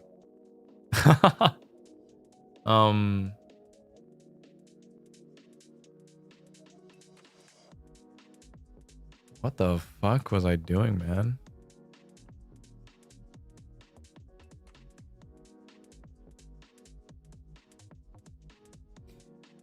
If there's one, I will say, if there's one that I will always recommend people watch at some point,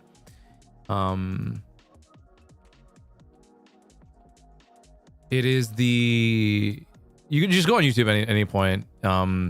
There was a Carnegie Mellon professor named Randy Pausch who did one, it's called the last lecture. And I will say it helps a lot.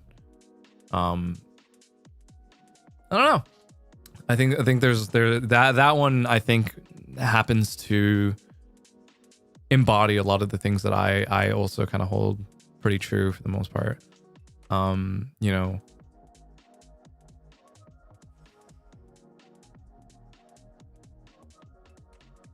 it's just a lot of like how to live life, and I think that's, you know, there's a lot of stuff that I carry with me even now, you know.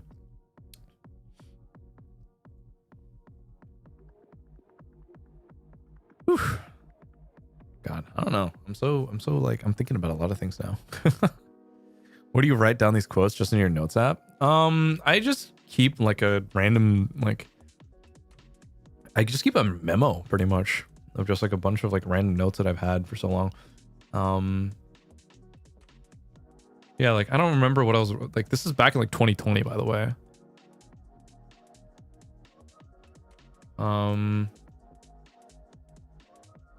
Like I don't know what the fuck I was on. Dreams don't come true, decisions do. Read what you love until you love to read. Make mistakes in class now so you don't make them later.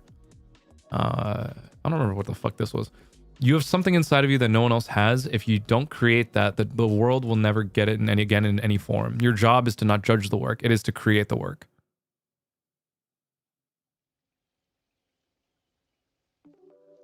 Yeah, I don't know. Just it's a lot of stuff that I think I've just picked up over the years that I've never really talked about too much. One Tumblr motivational all post, exactly, right?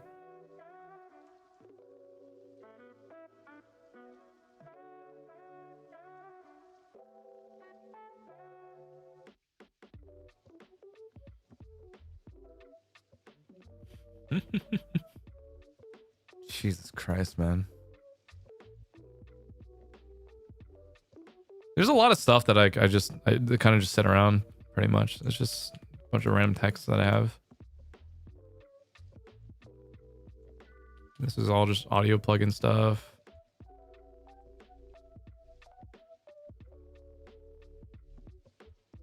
What's this for?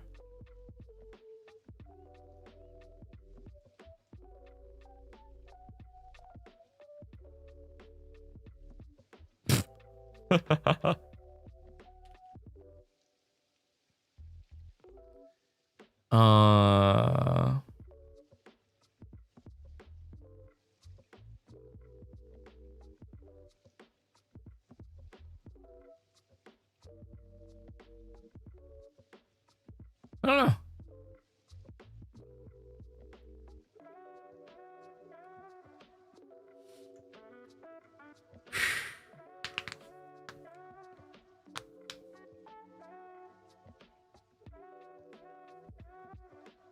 Ooh.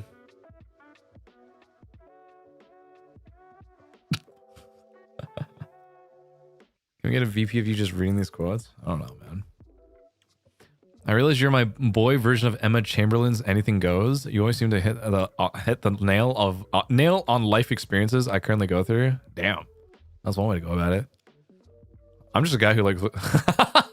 I'm just a guy who plays video games, man. I think that's the other bottom line.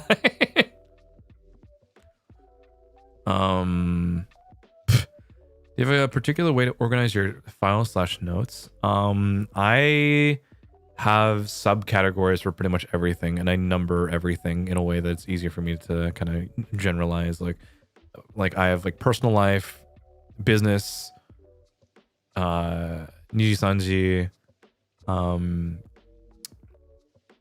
finances, fitness, miscellaneous. It's pretty much that is how I structure my documents, and then everything is anything in is like miscellaneous is just subfolders like quotes, lectures, studying. I moved school out of like the general categories and moved into miscellaneous, and then aim, resources, stuff like that, and then everything also has like other subcategories to each one.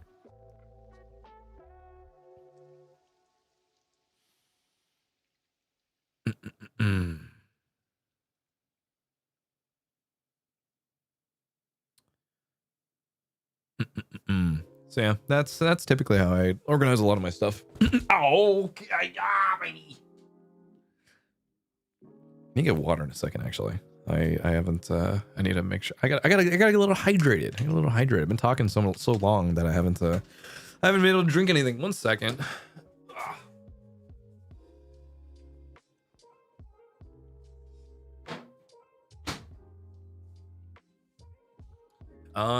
Do you have any do you use any apps for your calendar or schedule? What do you mean by my schedule per se? Like if we're talking like my general schedule, like my life schedule, I just use Google Calendar.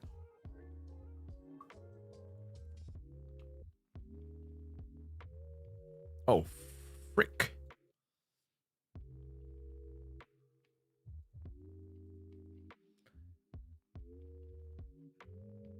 Whoa, like disconnect for a second. Let's get the shit out of me.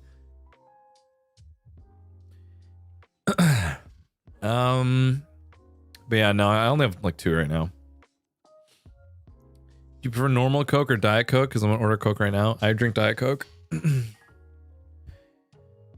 I usually don't have like normal sugar unless I'm either hanging out with friends or if I am, yeah.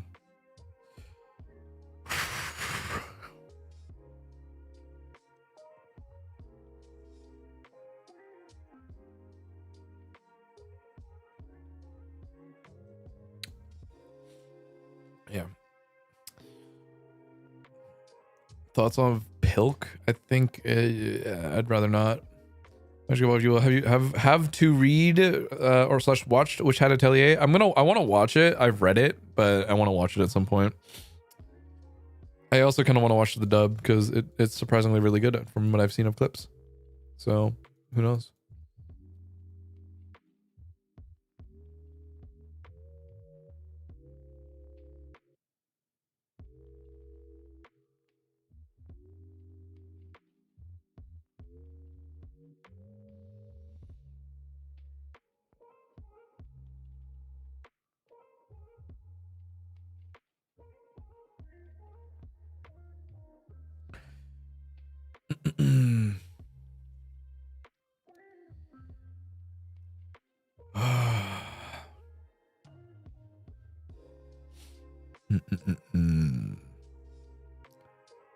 What's a recent find that's sort of becoming a favorite of yours?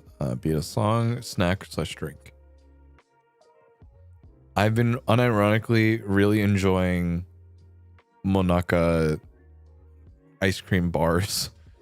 So, I don't know why. They're pretty good. I just for some reason it just kind of feels like vanilla ice cream, like vanilla ice cream in a waffle cone, except as like a sandwich, and it's pretty good, and I like it a lot actually. I don't know. It kind of puts everything in like a nice form factor that I actually like really enjoy. So it's kind of, I don't know how I feel about it either. It just kind of works. Are you any TCGs? Not really. I think at most like the most recent one that I played is Grand Archive, but that's just because I have a lot of friends who play a lot of Grand Archive, and I ended up just playing a little bit, but I haven't played anything recently. I don't know if I would play anything else, to be honest, but you know, it's been a while. I think card games, unfortunately, have just reached a point where they're most of the ones that are like that you'd want to get to or popular are just kind of oversaturated, and then the other being is like others are a little too niche, so it can be a little tough. We ever play Persona 3 again? I should. I really should. I don't know. I think the unfortunate truth of the matter is like I pretty much stopped playing a lot of games that take a lot of streams to do. It's mostly just because they don't do that well, ironically enough. Like that's kind of just how it goes. I just can't commit to something that I feel like is not doing well, and it hurts a little bit to kind of feel like it's just not successful, you know. But more often than not, that's something like that's kind of why like I ended up just playing Valorant all the time, because it's like Valorant is just consistently what I'm good at, and it does well, and it's like, you know, I feel like I'm having fun doing so, and that's just how it is sometimes. You know, I can't really force it. Unless I switch up to a point where it's like, oh, everyone knows me as like a let's play streamer from then on out. You know, it's kind of hard to justify sometimes. It's really tough, you know? And I think that's kind of why like it's taken me a long time to kind of figure out like what it is. Like that's kind of why I stopped playing Valorant for like the last couple of months too, right? It's basically like right now I'm kind of taking the time to kind of have that departure from just Valorant, and by just doing more Zatsus, playing other random games, doing random collabs, playing League and shit like that. You know, it is a lot of just taking the time to rediscover what exactly it is that I want to do and what I can do besides Valorant, you know? So I'm definitely trying to like think through what exactly it is that I want to do with that, you know? The dilemma of wanting to branch out versus sticking to what does well. Yeah, and that's kind of just how the reality is. Like, more often than not, eventually at some point, maybe I will be able to again. But, you know. Come the day that there is to where I can earn that freedom, so to speak, then hopefully I can do more with what freedom that I have at that point in time.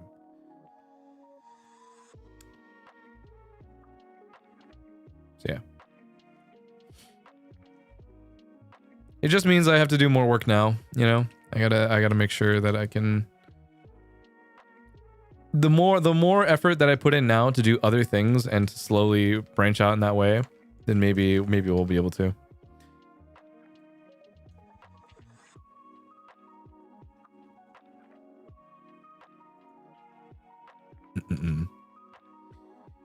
Ah yes, oh yes. Tis the dilemma, but I think at some point in time,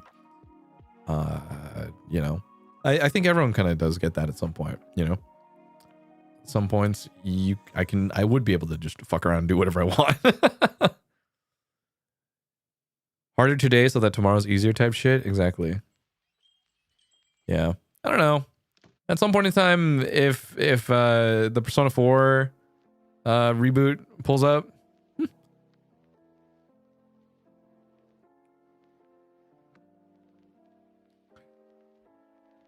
in all fairness, though, I will say I do.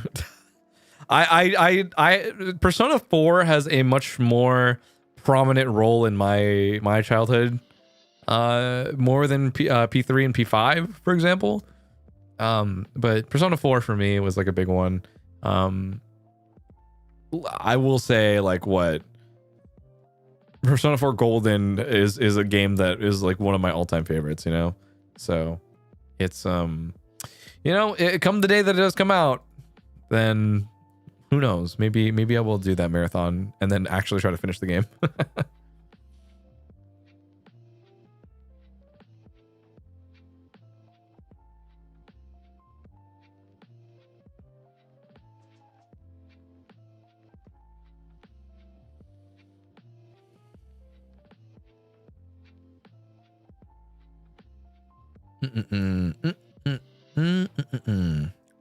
Favorite P4 character? You guys are gonna hate me.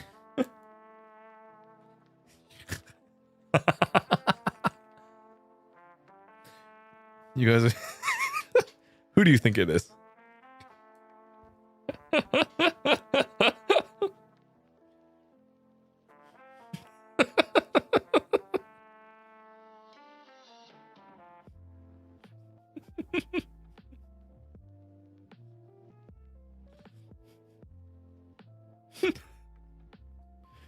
I love the collective. Everyone just knows.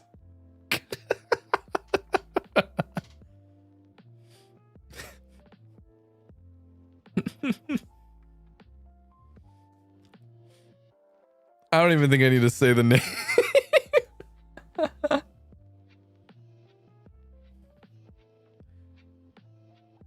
Not the cabbage guy.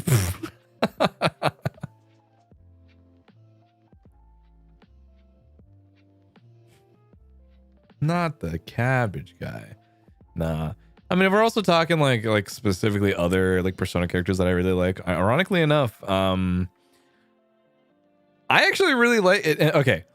Fun fact, one of my other favorite characters is also Sho from Persona 4 Ultimax. And only a couple people at some I'm fairly aware don't actually fucking play Arena.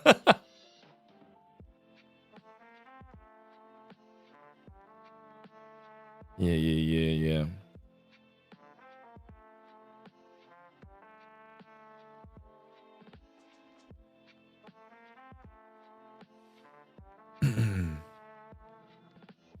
Was it the suit and tie?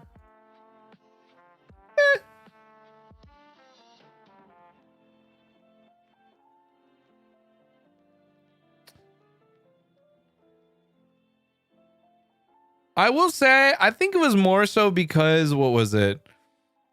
I think if we're talking Adachi in particular, I think it was specifically just because he had the Magatsu Izanagi, because I thought that shit was really cool.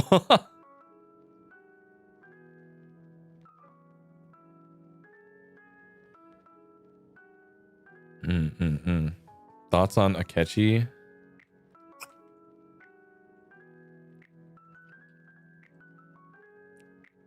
In the words of Alira Pandora, hate that guy.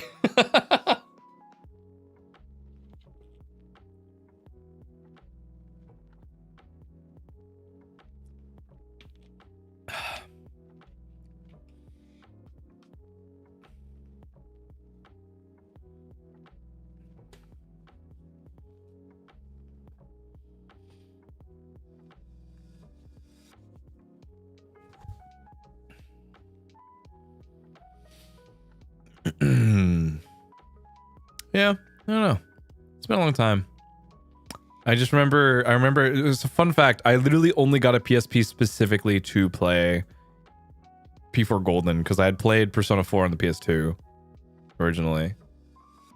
So honestly, yeah, I think I would for nostalgia's sake, to be completely honest.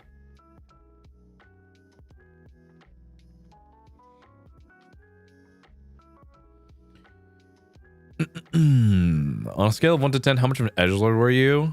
Very much so. I would say like 7 or 8 when I was a kid. I think my best friend can attest. I vividly remember this one trip that we went to when we were going to New York one year. I don't know if we were like middle school or not. So it's probably middle school, I think. I think it was like the 8th grade. And I vividly remember fucking having like a super edgy fucking OC drawing that I drew on the plane and like those spiral notebooks. And God, was it the most fucking, I don't know, man. You couldn't get there's the part of me that looks back on it fondly for some reason.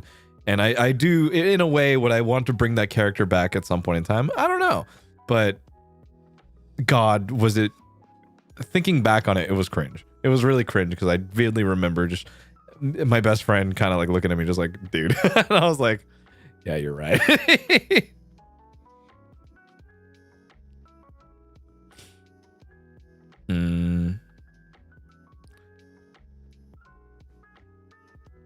Do you give your OCs tragic backstory? Not really. Bring OC back for April Fools next year? You in your Chunibyo arc? Kind of, to be honest. That probably is the best way to look at it.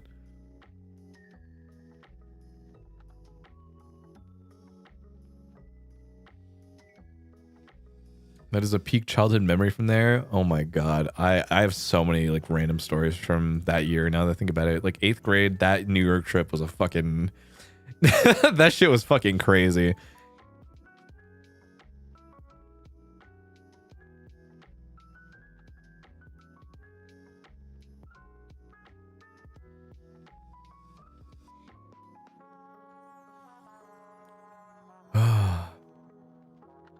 You went cross country in 8th grade? Yes. I don't remember what exactly for though. It was like a band trip though. For context, I'm playing clarinet. I had to go around a lot, and yeah, that was just something that we did.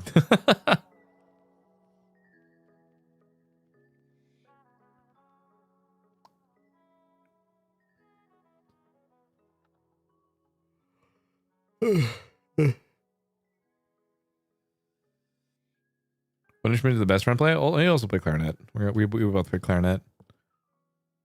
Yeah. Minecraft. You know, I was supposed to take care of all the Minecraft stuff tonight and like get it ready for tomorrow. But God, I'm tired. So I may wake up late just a little bit. I think the server itself will probably be set up like a little later, and then we'll see when it goes up. I might just, it'll probably be in like the afternoon, and then I'll take the morning to set everything up and test just to confirm.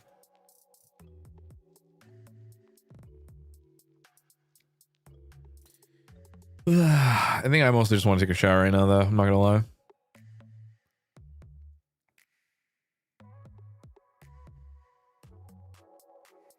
That's all I really care about right now. You have to do it tomorrow if you can't, though. Don't worry. We'll see. Like, my goal is tomorrow. If I can't do it tomorrow, then I'll probably just move it to another day or something. Maybe like Sunday or something. But I think I've been having a lot of fun. Recently, and it's been good. I think I've been having good times with friends, a lot of goofy streams and stuff that I think have been pretty funny, or rather topics that I think are just kind of stupid sometimes, and I've been having a lot of fun talking about it. But yeah, it's been nice. I think I don't know. I think sometimes I think about it, right? Because it's like I don't think I'm that funny. I don't think I'm like clip worthy funny. Does that make sense? Part of me is like, oh, I'm not a Wilson. I'm not a Wilson where I can get something that will get me clowned on for like 10 million years. But you know, I feel like I am just like the vibe that I get is that this is like the conversation that you have like in the car or like on the bus together on the way to school. You know what I'm saying? where it's like some fucking bullshit that we'll be talking about that'll be with us for the rest of the day that will be funny, and we'll just poke like we'll see each other in like the hall and we'll be like, oh fucking magic 8 ball, and we're like, fuck, you know. And like that's the type of funny that I think I am more often than not. I think it's just small bits that are really only funny for like the day.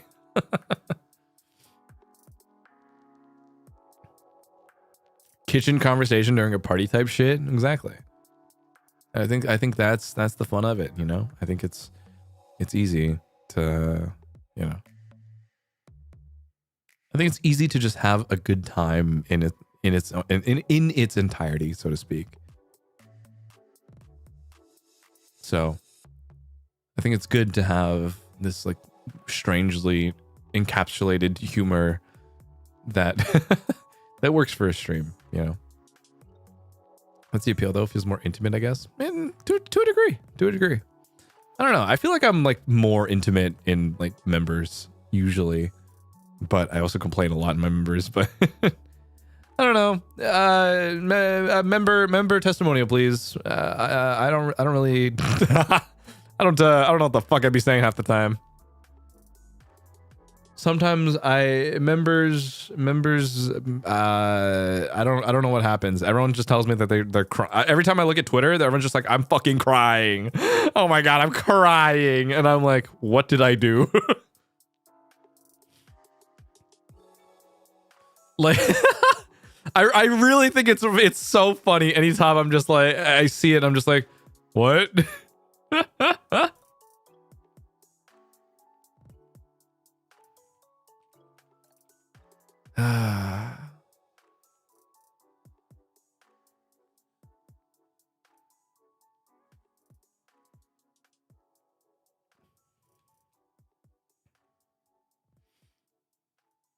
TikTok are just thirst traps of you.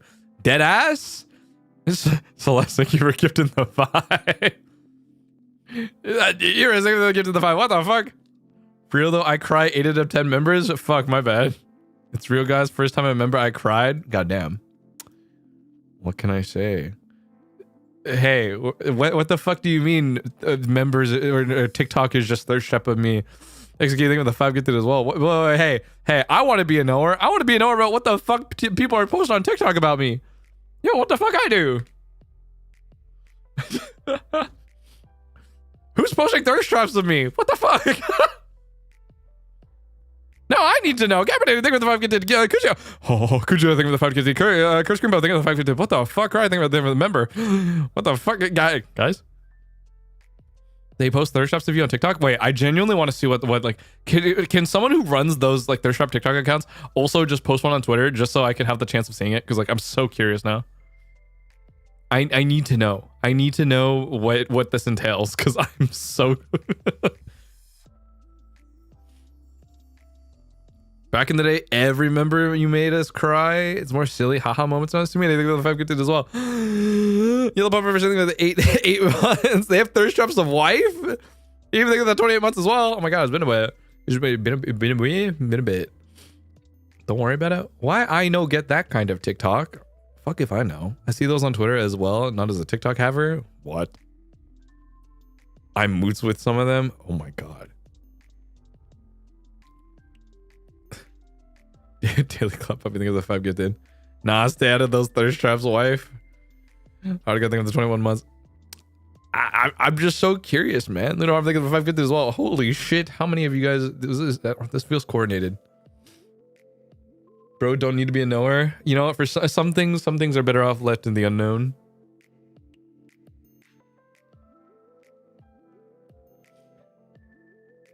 Bro, you said TikTok was ours. Stay back. Oh, you know what?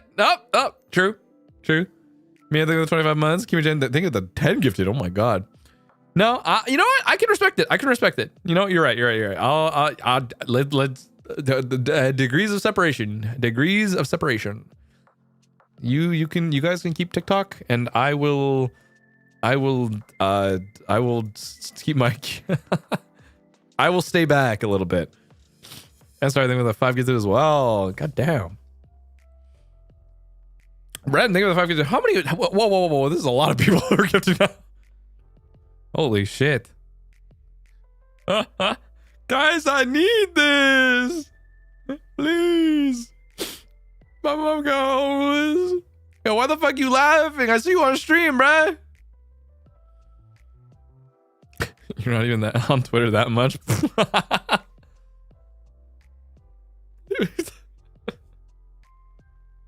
Whatever brings people to the club. We what the fuck was it? In the club, we all fam. Are you racist?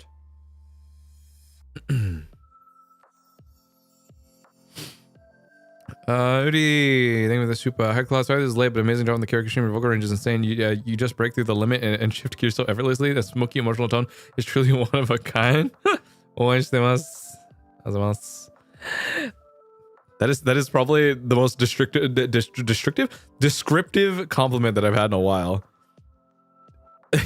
Break through the limit and shift gears so effortlessly. That is one I have not heard in a long time, or not in a long time, but that's a first.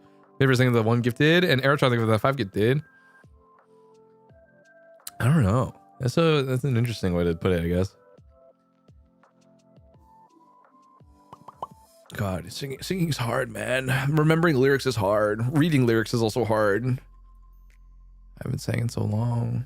I haven't sang like seriously in so long, actually. I think that's the better way to put it. That karaoke was probably the most like silly fun that we've had in a while. That I was like, oh yeah. And then recently we went to karaoke, like just us and the guys, and we were also having fun in that. You need to get used to receiving compliments quicker. Some things take more time than others.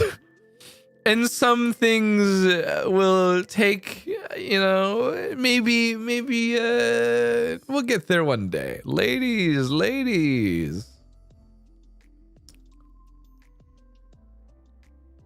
So we need to compliment you? I don't know about that. What's your go-to karaoke song? Go-to karaoke song. In English or JP?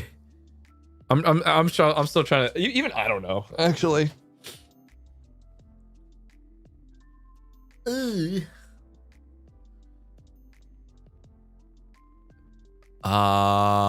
English. If it's there, if it's there, it's Everybody Talks by Neon Trees, and if it's JP.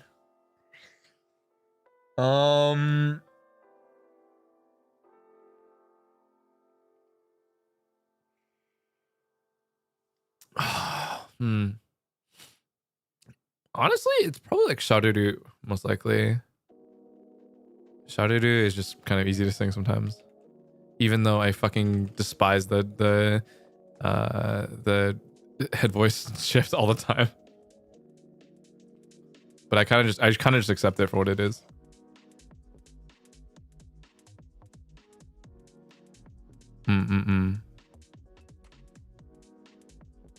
Claude の歌声大好きだから、彼カラオケ配信してくれたらもっとも嬉しい。soon.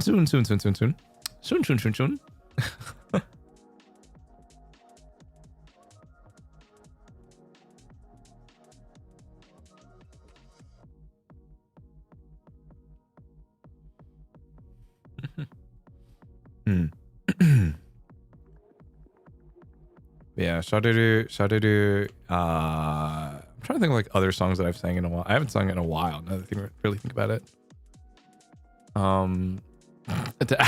Technically I could do Bakeneko, but I'm not great when it comes to like remembering the rap anymore, to be honest.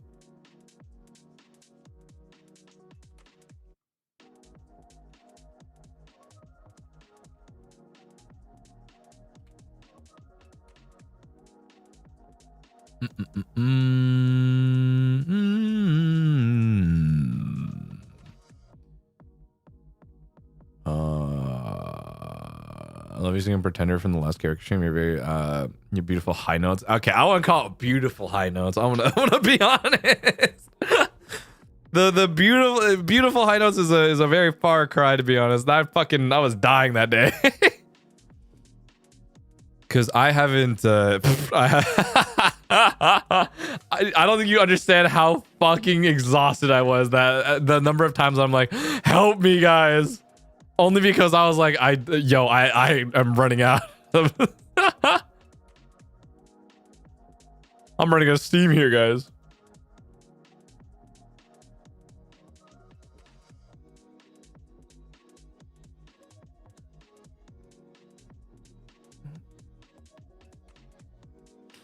I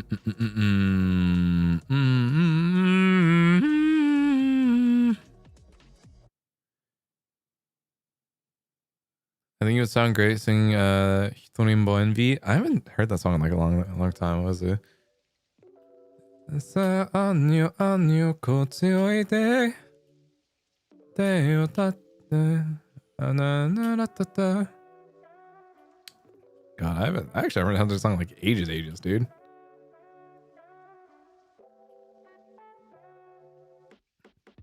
I do want to sing. I need to finish recording "Propose" at some point though, because I do want to actually do the full song, but I'm so harmonies and like double layers are so fucking annoying.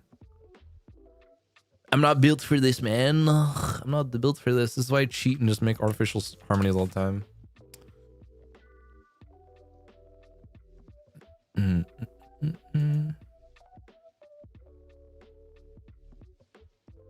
Oh my god, Didi, 26 months? Oh my god, Didi, it's been a bit. What the hell? We need more Claude songs. Caught nothing with the 9 months. Yeah.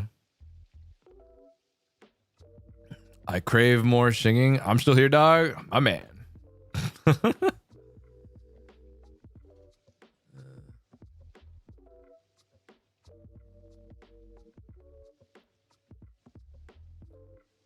I don't know. Do you practice a specific song slash singing regularly? When I have to. If I have something that I'm like working on, then yeah, I practice a lot more. But if I'm not working on something specifically, I typically I kind of don't.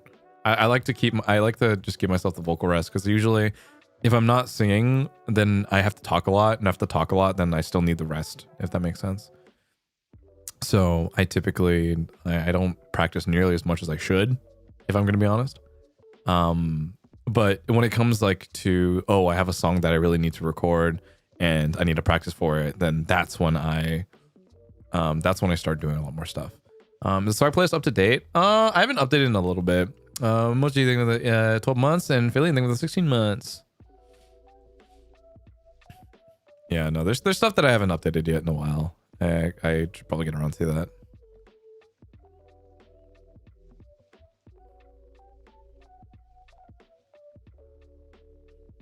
Original when? That's a far question, but maybe I'll watch you one day. Sorry, but please don't need this. Not for a while. I'm still working on some stuff. Been watching Propose cover of Wife during the time that Propose just came out. My dream is coming true. What? What does that mean? What does that mean? What fruit is this? This is the bear. What fruit is this?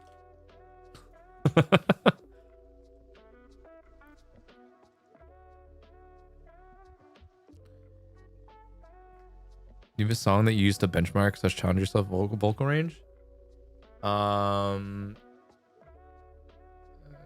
Fucking. I mean, it used to be Bad Dance Hall. Like, unironically, Bad Dance Hall was like my litmus test for like whether or not I could hit certain songs. You know what I mean? Or like certain notes.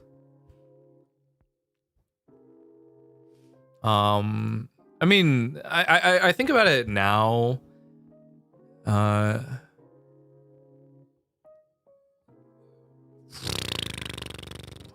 What would I sing? Even I don't know what is like technically a good way to kind of determine my range anymore. I don't know.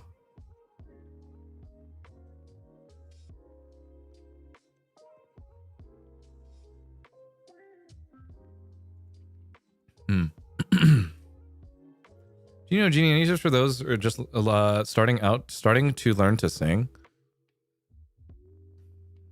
To be honest, I don't know either. Things like maybe the 8 months, by the way. I mean, again, I'm probably not the best person to really ask in this case, because again, even I don't know how the fuck to sing.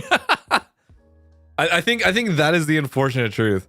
Like, I genuinely don't know what I'm doing half the time, other than like, oh, it kind of feels like this.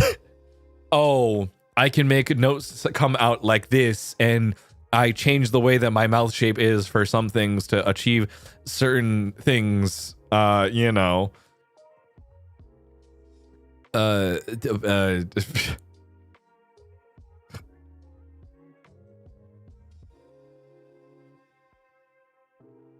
What do you mean you don't know? Bro just opens his mouth? Yeah, dude. I don't know.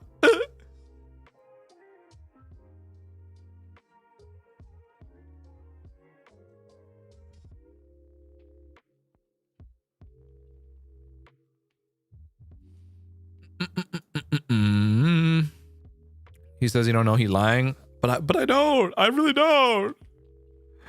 I don't know shit, man. I really don't know.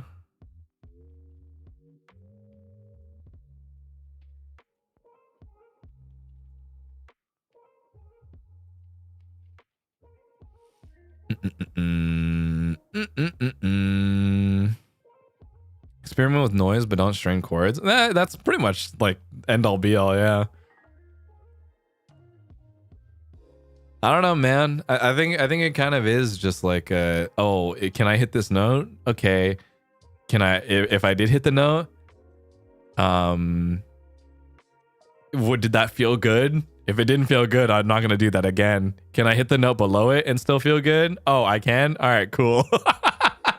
That's kind of like the best way to go about it sometimes.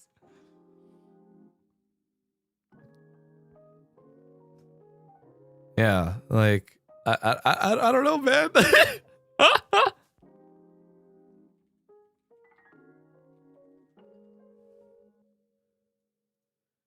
Low key, so real. Exactly. Like, what am I gonna fucking? I really don't have any other answer to this other than you just need you experiment enough for you to not destroy yourself. You know what I mean?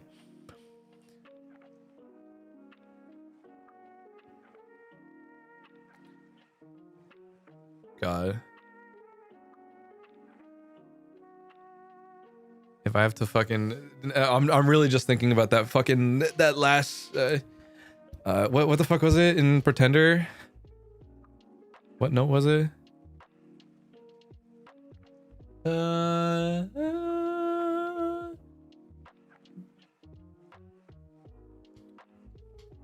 I don't know.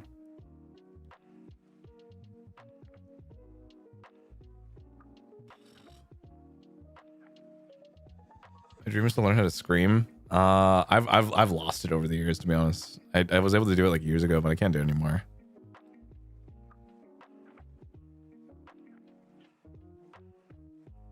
Do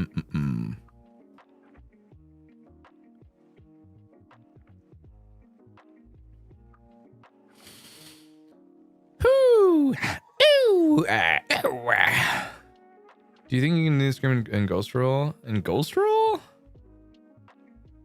God, even I don't remember how that sounds anymore.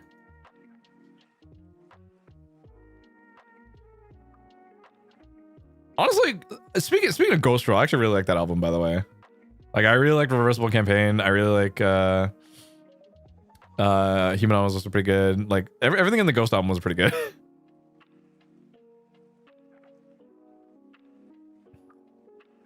I like that one. I like that one. Did your voice to get deeper from puberty in high school to now? If I'm gonna be completely honest, I've sounded the same pretty much since like junior year, like sophomore year of high school, probably, I think. Well, no, that's a lie. I sounded the same in like tone or like like in terms of like, oh, it's kind of lower, right? But when I was in like high school, I spoke in a way that basically I like would basically sound like this all the time. And it just sounded like super like froggy all the time. And it just sounded like, because I basically just didn't know how to use like nasal resonance like at all going through high school, and it sounded weird, and if anything made me a lot more insecure for many years, which is why I didn't like talking all that much in high school, even though I was technically like public speaking and stuff like that. But you know, it got better, and I learned how to talk better and more towards like my second year of college or so. And then from then on, I kind of just ended up, I don't know. I mean, I if anything, like I then started to talk more, and then I started doing more voice acting stuff, and then I figured out how to sound less cringe, kind of, and then streaming is my job, so then now I talk pretty much all the time, every single day. So yeah, I at some point in time I just had to learn how to talk better, and if I didn't, then I sound cringe. Even now, I go back and listen to like any VOD, and I sound cringe, and I'm like, ugh. I don't know. I just don't think I have a. I mean, for a long time, I even now I still technically don't think I have like a really like quote unquote like good, like speaking voice per se. But like, I don't know. Maybe it's I see. Here's the thing. I am forever envious of the guys who have that like darker, richer tone, and I'm also very envious of the guys who are like, oh, they are like the slightly higher, cuter voices, so to speak. And I'm like, oh man, I don't fit that mold, but I also don't fit this mold. And it's like, God, there's so many aspects of the voice that I really want. Or even like, it's not even like necessarily like the cuter archetype, but it's like definitely leaning more towards like the, you know, like Yuri Lowenthal type shit. You know what I mean? He's not obviously like super, super low, but he's definitely like in like a pleasant speaking voice range, which I'm like, yeah. But you know, that's kind of why I forced myself to sound less cringe in a way, and the way that I sound now as a result of that, because it took a long time to figure out how to do that. And if it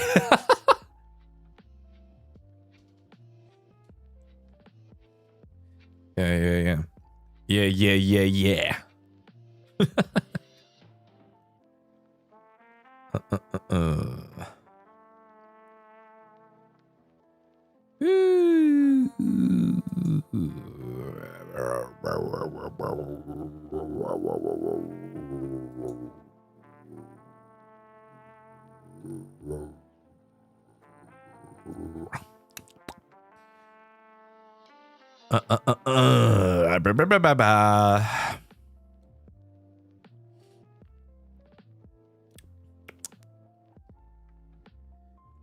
Sable. I think you know your voice is cool, you motherfucker.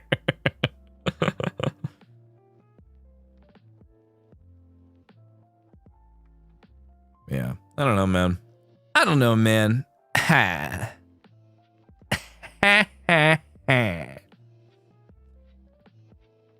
I don't know. I just talk. I talk and have fun, and eventually something sticks. And if it doesn't, it doesn't. If it does, it does.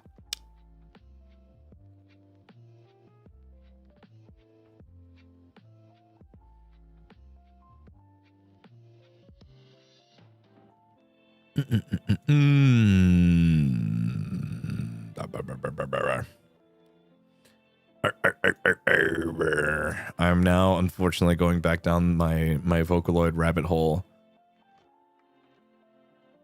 I still have a dream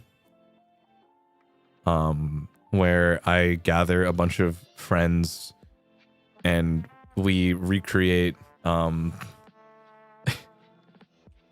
so I grew up on listening to a lot of like the like the Niku Niku Doga like choruses. I to this day really still want to do Buriki no dance, but I want to do it like a full like chorus where you, because I don't know, I grew up where they like, you know, they took like parts of like everyone's different covers and eventually like mashed up into like one thing. But for me, like Buriki no dance is like the one that I hold really like near and dear for some reason. So I don't know. Part of me is like, man, I want to finally make that happen. Yeah. God, but I also just thinking about how the fucking how fast it goes, man. Did you have the Magnet remake? Yeah, I did.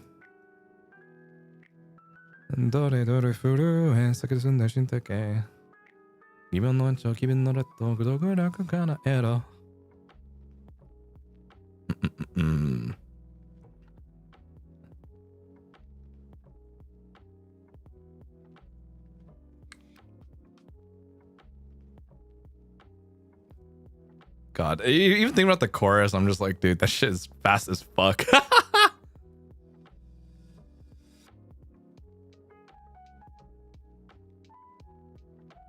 What? It was fucking.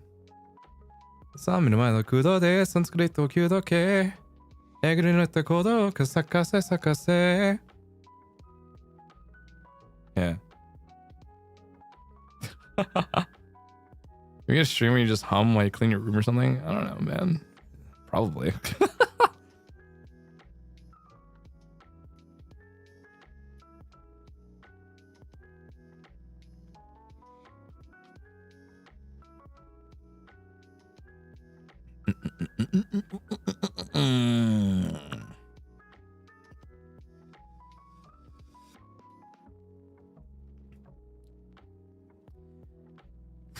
It is getting late though. It is like 10:30 and I need to take a shower. I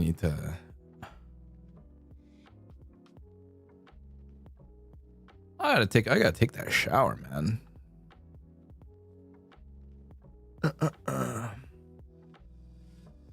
Are you perhaps getting a solo karaoke soon? Yes, soon. Probably like later though.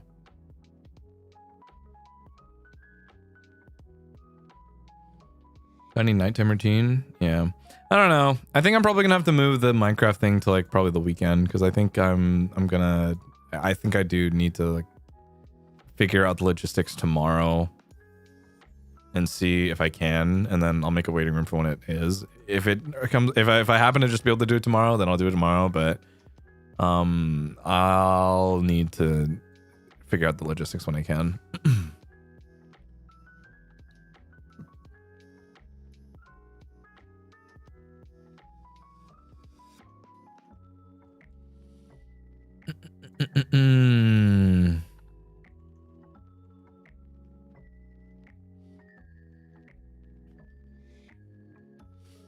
カラオケ配信の前に練習したりしますか？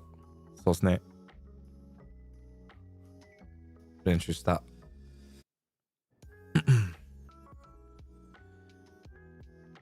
Yeah. Isn't Sunday's Mother Day? Isn't Sunday's Mother Day? Isn't Sunday Mother's Day? Fuck. Oh my god. Mother. Fuck.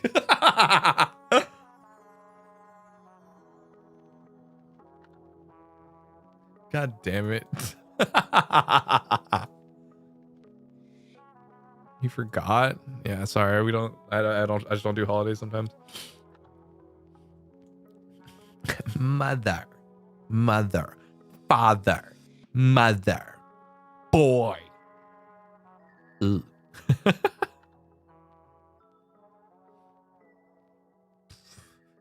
Jesus.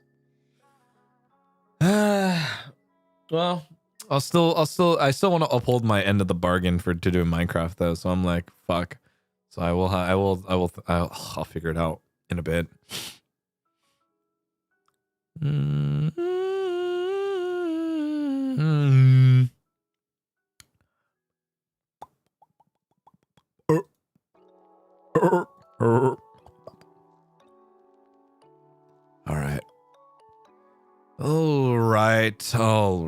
All right.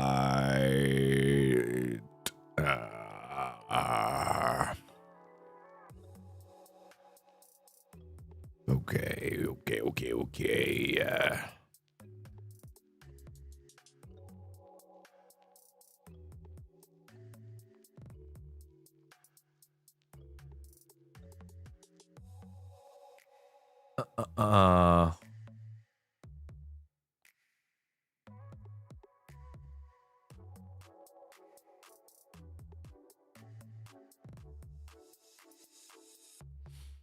Okay. All right.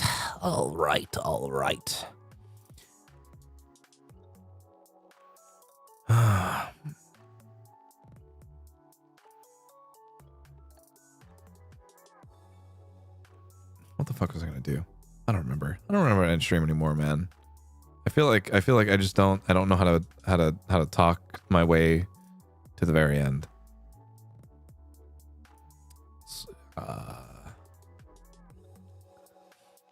Okay. Do you want to sing us a lullaby to bed? Go to sleep. Go to sleep. Go to sleep.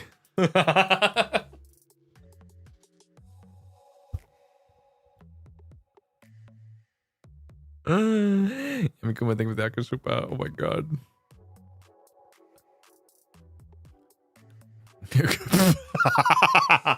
I'm sorry, Goo Goo Gaga or whatever. What the fuck?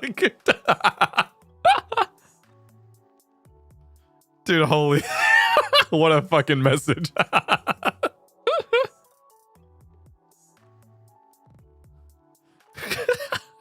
I mean, Goo Goo Gaga, I guess. What the fuck?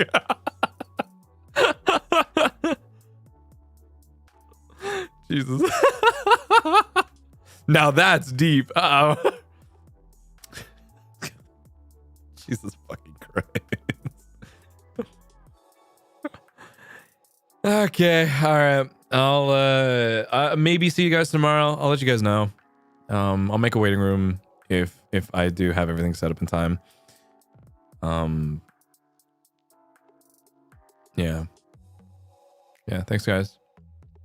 I think I've been able to chill out a lot more recently, so I'm glad you guys can chill out with me in a way that has been yeah. I'm straight chilling, guys. I'm straight chilling.